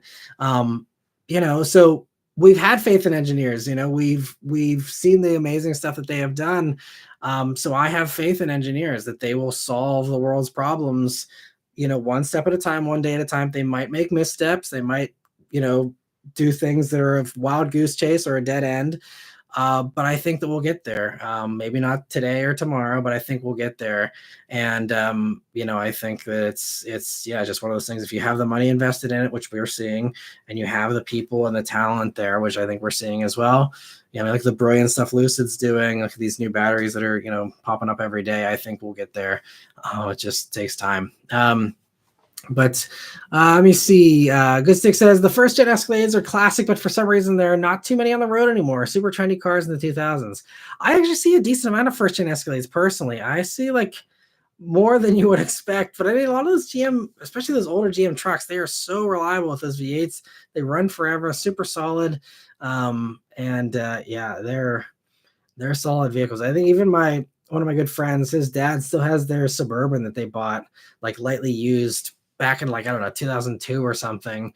And they did, I think the first motor let go it was 250 or 300,000 miles, which honestly is kind of low for those, I'd say. But I think he did a motor swap maybe 8 years ago or something. And I think that thing is still trucking. They're still driving it, and everything else is held up actually really well. And again, the motor is easy to swap too, because it's so easy to find an LS. They're like on every corner pretty much. So it's I feel like at least around here, first gen Escalades are still pretty well supported, and I see a decent amount of them, honestly. And MG Channel says, Matt, are you planning to get a bullet replacement anytime soon? Nope. I have so many press cars that thankfully I have not had a single week where I have not had transportation for myself. Obviously we have the Mach-E as well. If we needed to go down to a one car household, we could manage that, I think, pretty well as well. But no need. So I'm going to keep on riding the no car payment, no insurance payment for a second car kind of thing, and just enjoy that savings as YouTube continues to be crazy. And 1 minute it's good, 1 minute it's bad, and just it's still tough. So I'm still trying to be in my conserve mode, my just survival mode, honestly, from a financial standpoint. So that's why no bullet replacement. And obviously there's a lot of cars I'd like to buy, and I'm still shopping, just window shopping, off and on. But I'm pretty sure I'm going to try and go as long as I can without actually owning a car again for myself. Again, we'll get a replacement for the Mach-E here in a couple of years once that lease is up. But that's it. Otherwise, probably going to be basically like a one car household, but have all the press cars, and hopefully I'll be able to keep going with that for a good long while. And Luke says, Honda Prelude can copy Toyota Hybrid Max 1.5 turbo from the SI, pair it with a hybrid battery, highly unlikely. I mean, they could. I don't know why they haven't done any other motors with that hybrid Honda system.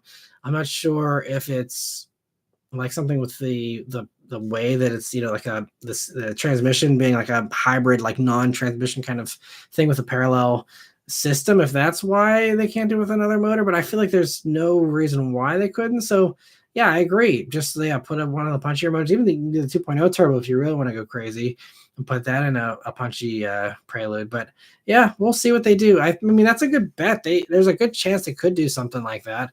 And it could be a good way to justify keeping the 1.5 turbo around too. We'll see. And Raphael says, I don't know why people expected the Prelude to be a performance car. I had one back in the day and it wasn't a Type R.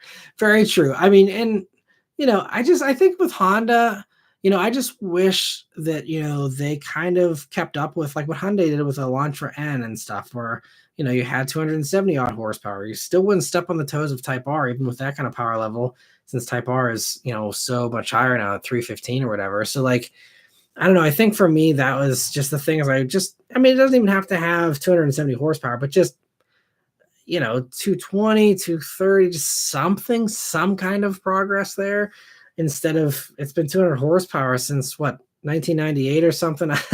Well, I guess they were like 160 back then, to be fair. What 200 horsepower came in, was it for the like 2005, 2006 one or whatever it was, whenever that new gen came out? I think that's when it started at 200 horsepower, right? But I mean, even still, we're talking what, 15 years or more that, yeah, it's been 200 horsepower. Just everything else has just moved on in power, and Civic Si has been frozen in time. Um, and Sean, yeah, I was thinking you were driving Monte Carlo in '77, but I see, yeah, from your super chat that you had it sooner than, or more recently than that. And Immutable Do said, put a Pelican LSD in my 2003 Jetta. That thing was a beast in the winter. LSDs are key to that. Yeah, people don't really realize you have an LSD and you have a two-wheel drive vehicle, you can get around pretty fine, especially with good tires. It's not really too bad. Austin says, I had a 2005 Celica GT. It looked great, but was gutless. Nice. I'm honestly sad I don't see too many Celicas around anymore because it's a Toyota. You would think they would be like on the road still, but it's so rare that I see a generation from any generation Celica, but especially that generation. They all vanished. I'm like, why? Like, where did they go? Like, they should all still be on the road. And I love that generation Celica. I thought they were so cool looking. I remember the first time I saw one of those brand new, I went to a Pittsburgh Pirates game. And this was probably like maybe 1999, like right when that new Gen Celica came out. And I remember in my little like 9-year-old brain being like, this is the most wild looking thing I've ever seen. Like, it looked like a concept car come to life. And like, again, you gotta keep in mind like the other stuff that was on the road in the late 90s and how it looked. And then you look at the most recent generation Celica, it's like, it's so wild looking, and it's still to this day, like I have a soft spot for those things. I think they are so cool. That impression from that little 9-year-old brain like has still stuck with me to this day, where I just still think the Celicas are so cool looking. And it's another thing like the TC, where I wouldn't mind having one someday if I ever needed something, at a low price point that was reliable. That'd be totally would go for one of those. And Immutable Do says, is the Celica sharing the small engine with Suzuki? I'm not sure what the rumors suggesting engine wise. I just heard it was going to be like fairly quick and all-wheel drive, if it actually is going to come, and that's actually something that's true. I don't know if that is or not, but I hope we do see a new Celica. That'd be great. Trunkari, I didn't realize that Sarah was in Arizona. So that's she's out there in Tucson and doing some cool stuff. And let me see. Immutable Dudes asking about Saab Kyle. I'm not sure if that was in connection to anything else, but Saab Kyle's awesome. I hope he's doing well. It's been a little while since I've talked to him, but seems like he's living life, doing his thing, and I'm happy to see. It seems like he's pretty happy in his little shop that he just set up, and I think he just built a new little office and all that, doing some cool stuff. So hope he's doing well.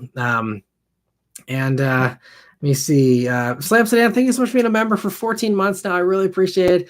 And he says, I remember I caught a ride in a 500 wheel horsepower 3S GTE Celica, and let me tell you, that boost kicked hard. I can only imagine. Man, and 500 wheel horsepower was no joke. I don't know how recently that ride was, but I mean, if you're talking like tuner days, the 2000s, I mean, that 500 wheel horsepower was a lot. That would have been wild. There's a couple of things back in the day I remember riding in like a few people's souped up cars. I don't think I ever rode anything that was 500 wheel horsepower when I was like really young. It was a while until I was older that I started driving some, properly fast stuff, or even riding in fast stuff. I mean, for me, whenever the WRX came out in 2001 as a 2002 model year vehicle, like going for a ride in that, the salesman did like a clutch dump, which was wild for me and my dad. Took me for a little ride in the WRX, and that's what made me a Subaru WRX fan. Was like a salesman doing a clutch dump on a brand new WRX. That was one of those that have like 200 real horsepower, and that was enough to blow my little mind as a 12-year-old or whatever. It was like insane performance to me. So it was back in 2008, man. So you got spoiled with power from an early age, Slams. I don't know how old you are, but I think you're around the same age as me, if I remember correctly.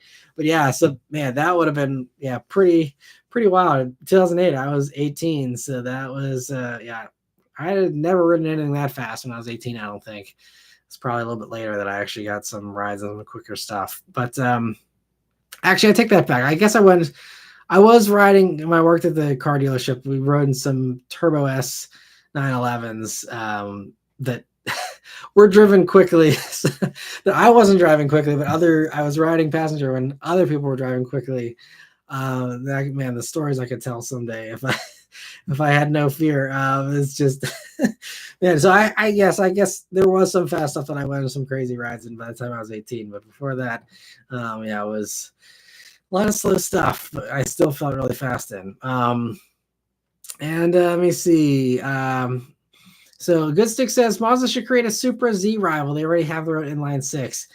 Yeah. I think there's been some, at least my rumors that I've been kind of suggesting is that, maybe they could partner up. Mazda has a patent for a nice coupe that they could partner up with Toyota for a next gen Supra, and because Toyota might want an inline six turbo motor that gets them back to what Supra had there without working with BMW potentially in the future. They could do it with Mazda, and then Mazda could get something cool as well. But I mean, I'd love to see Mazda do some kind of inline six cylinder turbo sports car. But I think if Mazda spent the money to do an awesome, crazy sports car, I think that most Mazda fans would be upset if it didn't have a rotary engine and was a proper, RX-7 revival. So I think Mazda's kind of stuck there, personally. If they were to do an inline six thing, it wouldn't be a super rival. It would be more of like a Grand Tour, maybe like a Lexus RC rival or something, more so. But I'm all for it. Anything sporty or remotely powerful, yeah, sounds good to me. Bobby says I don't know if anyone mentioned this tonight, but the 2025 Mustang price increase is 3,000 plus across the board. Holy crap, that's news to me too. What? So I mean, that means even if we're talking about base EcoBoost, then my whole comparison video I just did about a month or so ago has just gone out the window. Because if that's the case, then GR86 is going to definitely be the play, because if Mustangs are going to all be super expensive, that's a shame. I mean, I can't say I'm surprised, but especially, they should have done the jump for 2024. I mean, they already did a jump for 2024 for price. To do it even more, they're really going to drive Mustang into being a niche thing that's going to be really expensive and priced out of all the typical people that used to buy them. But I mean, to me, that just makes the case even stronger for the S550s. Like I've said for years, ever since S650 came out, I was like, just get an S550. It's basically the same thing, and it's way cheaper, and it's just as fast, basically. And so, I mean, that's crazy. Yeah. So another $3,000 on top of current Mustang pricing, I'm not going to say you have to be crazy, but you really got to have some money to burn, because it's so similar underneath. And I don't think new headlights and taillights and 2 tablets on the dashboard are worth the price over an S550. I'm sorry. If you like your 2024 Mustang, more power to you, but I just do not. I'm not seeing the appeal anymore. It's not even tempting to me, not even remotely close. Even if I didn't have to sell a Bullet, or even if I had the money and I wanted to buy a new Mustang, there's no chance I go for a 650. Like, not even slightly consider it. Not even close. It's just, I don't know what they're doing with the pricing. It's really sad. Jeremy says, I saw a range extender EV with 800 miles of range, no range anxiety anymore. Absolutely. I mean, that's the great thing with any plug-in hybrid is, you still have unlimited range, basically, as long as you can find a gas station, you're set. Immutable Do says thoughts on Mazda CX-5 with the MX-30 range extender rotary. That'd be cool. I'm not sure what the power output is for the range extender rotary in the MX-30. I don't remember off the top of my head. If it's respectable, if it's something close to 200 horsepower, then I can see that, maybe working out for them. Otherwise, I don't know. It'd be tough. I think for CX-5, honestly, if I were running Mazda, I wouldn't do a new CX-5. CX-5 is priced so well. It's still so nice. It's good enough. And if they can keep that price advantage and keep it cheap when everyone else insists on doing new generations and having everything balloon in price and size and everything else, like I think CX-5 is sized right, priced right, looks good, has a perfect combo, honestly, in many ways. And I think they should honestly just try and pull a forerunner with CX-5, especially Mazda, who doesn't have a ton of money to burn. Don't touch it. Literally just keep building them. Just keep building them. As long as they sell, which they're still selling really well, they still even outsell the CX-50, which is not really, it's like the same price, which I think really was the warning signal. I think the CX-50 was always supposed to replace CX-5. That is the new CX-5. It's a CX-50. It's already here. But I think they realize like, oh, wait, people are still buying more CX-5s than CX-50s, and that hasn't changed. So I think they got a real secret sauce with CX-5. And again, if you have those strong sales, do not throw that out the window. Like literally keep riding that as long as you possibly can, especially if you're a Mazda who doesn't have deep pockets. I think I don't know if they'll do that or not. It sounds like there's rumors there's a new CX-5, and I think it's in their financial plan as well. And maybe it's just like a pride thing for them. They don't want to have the old interior design or, whatever the case might be. But I don't know. Yeah, for me, it's a cash cow. Keep on building it. That's, I think, part of the reason why Toyota is as profitable as they are, because it's like, sure, we'll sell people a 10-year-old 4Runner for brand new prices if they want. And people kept opening their wallets and we're happy to do so. And hey, don't question it. Just roll with it and laugh all the way to the bank, But let me see. So Cam Jam's talking about Two's comment there about he said you might need to start looking for a red dot on your head. Yeah, Elon's going to come hunt you down too if you're spilling secrets about mid-sized Tesla trucks coming out. And let me see. So man, we had a big gap in member questions there, so getting caught up pretty good. So Six Lick says, hey Matt, following up on the whole fuel and energy talk, as I'm sure more people are going to start clicking away here. He says, any thoughts on the concept of carbon credits for fuel? How do you think they impact the automotive industry and consumer behavior, pros and cons? I will admit I am not an expert on how CAFE credits work, how that whole thing is structured. I mean, I have a working understanding of it, just to weigh in on surface level stuff. But as far as the credits and how that is all structured, I mean, I know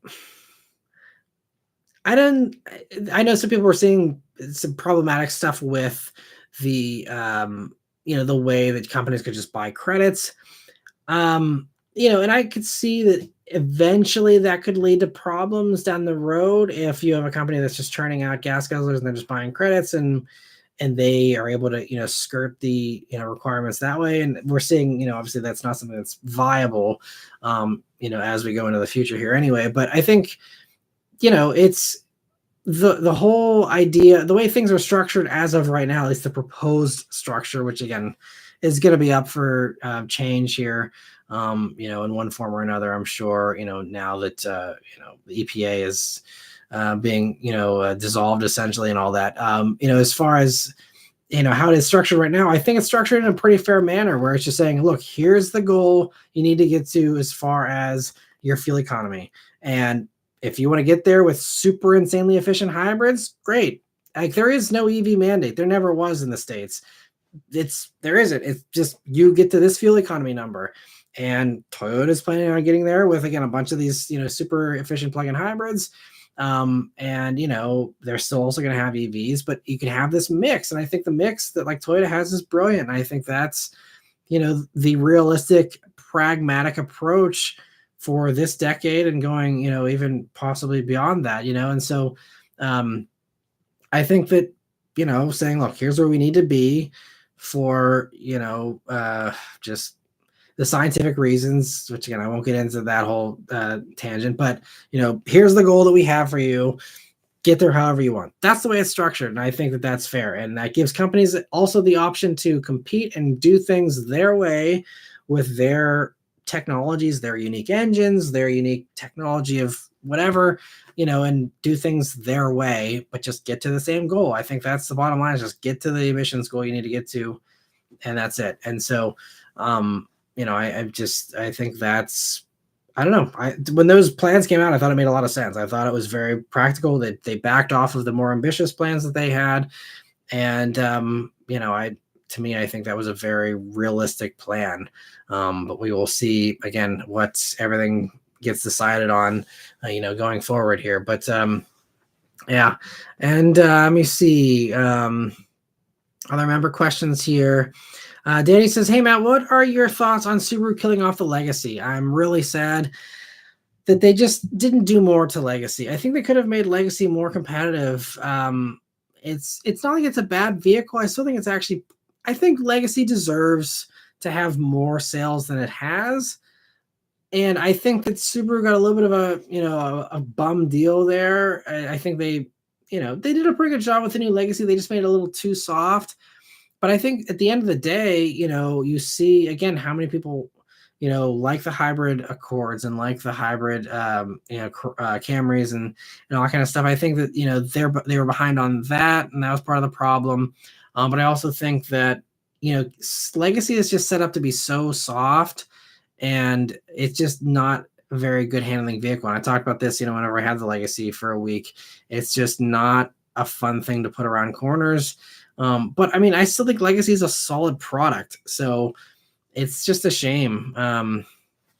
Yeah, so I don't know. What the fate is for the Impreza, because I think Impreza is also kind of living on borrowed time, because they sell so few of those compared to Crosstreks, and it's just like, well, if we can, sell way more of them with a couple inch lift and some cladding on the side, then why bother with the regular version, So, yeah, I think that they're gonna just probably tell people to go buy a WRX if they want a Legacy, or they want a larger sedan than Impreza, which you can't even get in a sedan anymore. So it's sad to see sedans going away though. And like I've been saying, it's gonna be great for Toyota and Honda and Hyundai and Kia, who are gonna keep going with their sedans, I think, and at least Toyota and Honda definitely will. We'll see about Hyundai and Kia, but I think they will as well. And so, yeah, it's sad though. So there's less and less options for sedan buyers. Slam Sedan says, "Does anyone let Joe Biden know that he isn't running anymore?" Yeah, it's a crazy news day, that's for sure. And he also says, "How you doing, Matt?" "I'm doing well. Thanks for stopping by, Slam Sedan." And yeah, just been crazy couple of weeks here with the news. But let me see. Raphael says, "I got a Ranger instead of an F-150 because I could fit it in my garage, and the driveway equals stolen." Gotcha. That sucks. That's the scenario that you have to deal with. That's not fun. So I can totally understand how that definitely has merit. So yeah, it'd be nice, if companies offer different bed lengths, some that they're garage friendly, some that aren't. That's the crazy thing about Cybertruck. Like, I don't think that's going to fit anyone's garages either. And you literally have like this $100,000 thing sitting outside. I mean, obviously, if you buy one of those, you probably live in a neighborhood where I guess you don't have to worry about that quite as much. But I mean, car theft happens everywhere. So, yeah, I don't know. It's interesting. But yeah, sorry that your driveway is not secure, though. That's got to be no fun. And let me see. Sixlick says, "What would you replace the Mach-E with in a few years?" I know this is a difficult question to answer because we don't really know what other options will be available unless you have any ideas. Yeah, not really. I mean, Beth kind of was interested in the Volvo EX30, but the more reviews I read on that, it sounds like it's just going to be way too small for a family, like with a decent back seat. It seems like the back seat is just too small on that. So yeah, I don't know. And we will see, what our circumstances are like at that point in time as well, from a budget standpoint, from a driving standpoint. our daughter, if she, wants to compete in a sport and we're doing road trips all the time, then maybe I'll go for a plug-in hybrid or something instead of an EV in the future. I know Beth really loves the Mach-E though, and she really wants something electric next go around as well. So probably I'd say the safe bet is we'll stick with an EV, but there's going to be so many new things popping up in 2026 whenever our lease is up that, hopefully we'll have a bunch of new Toyotas with, 600-mile range is kind of the number that's been floated around in the past. So maybe, one of those or any number of other things. I don't know. But it's so hard because I think 2026 is really the year where there's like so many new things coming out from a variety of different companies. So, it's going to be kind of tricky because I'm sure a lot of these things will probably have a wait list and things like that. So it's going to be like trying to figure out, do we pre-order something again? Do we, go for something that's existing? Do we she even suggested if the numbers work out in our favor for Mach-E, we could buy it out. She likes it enough. She's like, I could just potentially even keep that. So if, I don't know if we would keep ours because if, ours is like worthless at that point, maybe we just go buy another 2022 Mach-E or something for 20 grand. If, that's all we can afford, we might just do something like that too. We'll have to see. Just really it's going to come down to the YouTube channel as well. And if I'm even doing the YouTube channel in 2026 by that point, who knows what YouTube's going to be like. We see all these car channels dropping like flies and all this crazy stuff happening. And, YouTube getting tougher and tougher every day just for anybody on this platform. So we'll see what happens. It's a very uncertain future in so many different ways. And Slam Sedan says, Matt, would you trade the Mach-E for the X5M you reviewed if it was the same price? Probably, because that would be a really good deal, obviously. But man, I would not want to do those fill-ups or that insurance. So honestly, it'd be one of those things, even if it was the same price, I guess, we don't drive a ton, but that would set us back financially just on the upkeep of just fueling it and insuring it. So I would like to say yes, but realistically, I'd probably have to say no, or I would trade it for the Mach-E and then immediately sell the X5M and go get another Mach-E or something else and pocket the rest if that was an option. Trent Car Guy says, I've seen a couple of Celicas around here. I'm glad that they're sticking around. At least maybe West Coast is a little more kind to them with rust and stuff versus the East Coast here where they all disappeared. Cam Jam says that Scotty bought all the Celicas. That's a good one. That is probably partially true. He's hoarding them all. And Six Lick says, I remember as a kid, the most recent Celica in the Toyota dealer, or he saw the most recent Celica in the Toyota dealership and told myself it was the coolest Toyota I'd ever seen at the time. Nice. Well, I'm glad it wasn't just me. And that's cool. It's cool that it left such a mark on many of us. And I wonder if they would have kept the Celica around longer before, to the point where we were able to buy them as newer vehicles or new cars if people would have actually went and bought them if they would have kind of kept with it. I don't know, but we'll see if there's a new Celica coming at some point down the road, maybe we can do that and reignite that nostalgia for the Celica in some of us. All right, and let me see. We're almost wrapped up here. So we're over 2 hours. So I think we've actually caught up to the member questions here tonight. Partially thanks to, I'm sure, pissing people off because again, lowest amount of views here currently. But it's whatever. I just do these to have fun with you guys. Hopefully, most of you at least enjoy these, and I haven't upset too many people here tonight. But let me see. Cam Jim says, a long time ago, my mom took me and my sister to look at the WX. She hadn't driven a manual in years, wasn't paying attention to the light, got honked at, clutch dumped it from $5,000, gave me whiplash. Man, that's a good story. That is funny.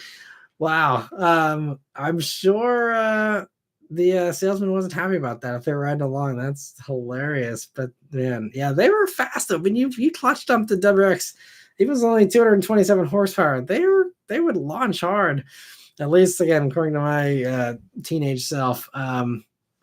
And also scared the crap out of the salesman. All right, well, I'm sure they didn't want them to come back after that. He said, honestly, that launch was more violent than the Model 3 performance launch I experienced. I believe it. Danny says, bye, guys. Have a great night, Matt. Thank you. I appreciate that. Thanks for stopping by, Danny. Austin says, there are mandates in California and other CARB states, though. Well, that hasn't been – I don't think that had any teeth. I think it was just the mandate was that the goal was to get to 100% electrified. It included plug-in hybrids. So that was the thing why there was no true EV mandate. Because even in the CARB states, 2035, it was the loophole included plug-in hybrids, which was a key thing for me because that's still like, for people that live far away from a charger, even in 2035, if they're not, everywhere by that point, it has still enabled people to have a gas powered thing for whatever reason. And that was important that was put in there. So I think that was why, again, there was no full 100% EV mandate ever, even in California, even for 2035, assuming that stayed and that politics hadn't changed that or market conditions or technology hadn't changed that by the next, 11 years here. If that had stood, it still would have had the plug-in hybrid loophole. But again, that's all out the window, I think, at this point now anyway. And then Carr said, thanks for being honest, whether people agree or not. We appreciate you for you. I appreciate that. Well, I hope other people agree with that. I'm sure there's some that don't, but I really appreciate the support, Cars. And again, I try not to be obnoxious about this stuff. I try to be as neutral as I can because no one likes hearing this stuff from others. So we all have our opinions, we all have our minds made up. I'm not trying to convince anybody. I know that's a completely lost cause, and I think everyone should come to their own conclusions about things and do that on their own. But hopefully the discussion was still enjoyable tonight for those of you who decided to stick around. And Austin says, thanks for another live stream, Matt. Say hi to Beth for us. We'll do. Thank you, Austin. I appreciate that. And I hope you guys all have a great week this week. Stay tuned for Ioniq 5 and here early this week coming out for the review of that. That'll be another very fun one.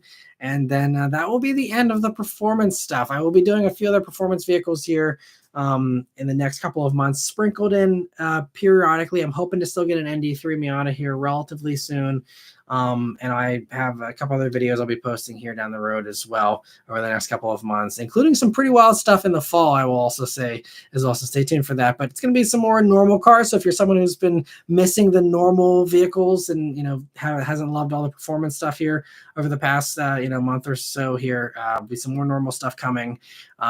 So be getting back to some more ordinary, relatable stuff for those of you who don't need a sports car. But anyway, thank you all so much. I see everyone else signing off here as well. TFIPW says, Mirage review soon. No Mirage reviews planned. I'm going to leave that one unreviewed, I think. Anyway, Chad says, looking forward to seeing you next week. Looking forward to seeing all of you next week as well. And man, I last week I signed off, and who knew we'd have the crazy news today we had, and we'll see what happens next week. It's like every week is just like we're living in a movie or something, and probably not the best way, just like wild times we're living in. So stay safe, stay healthy, stay happy, everyone, as best you can. And I'll see you guys on the next one next week. Have a great week.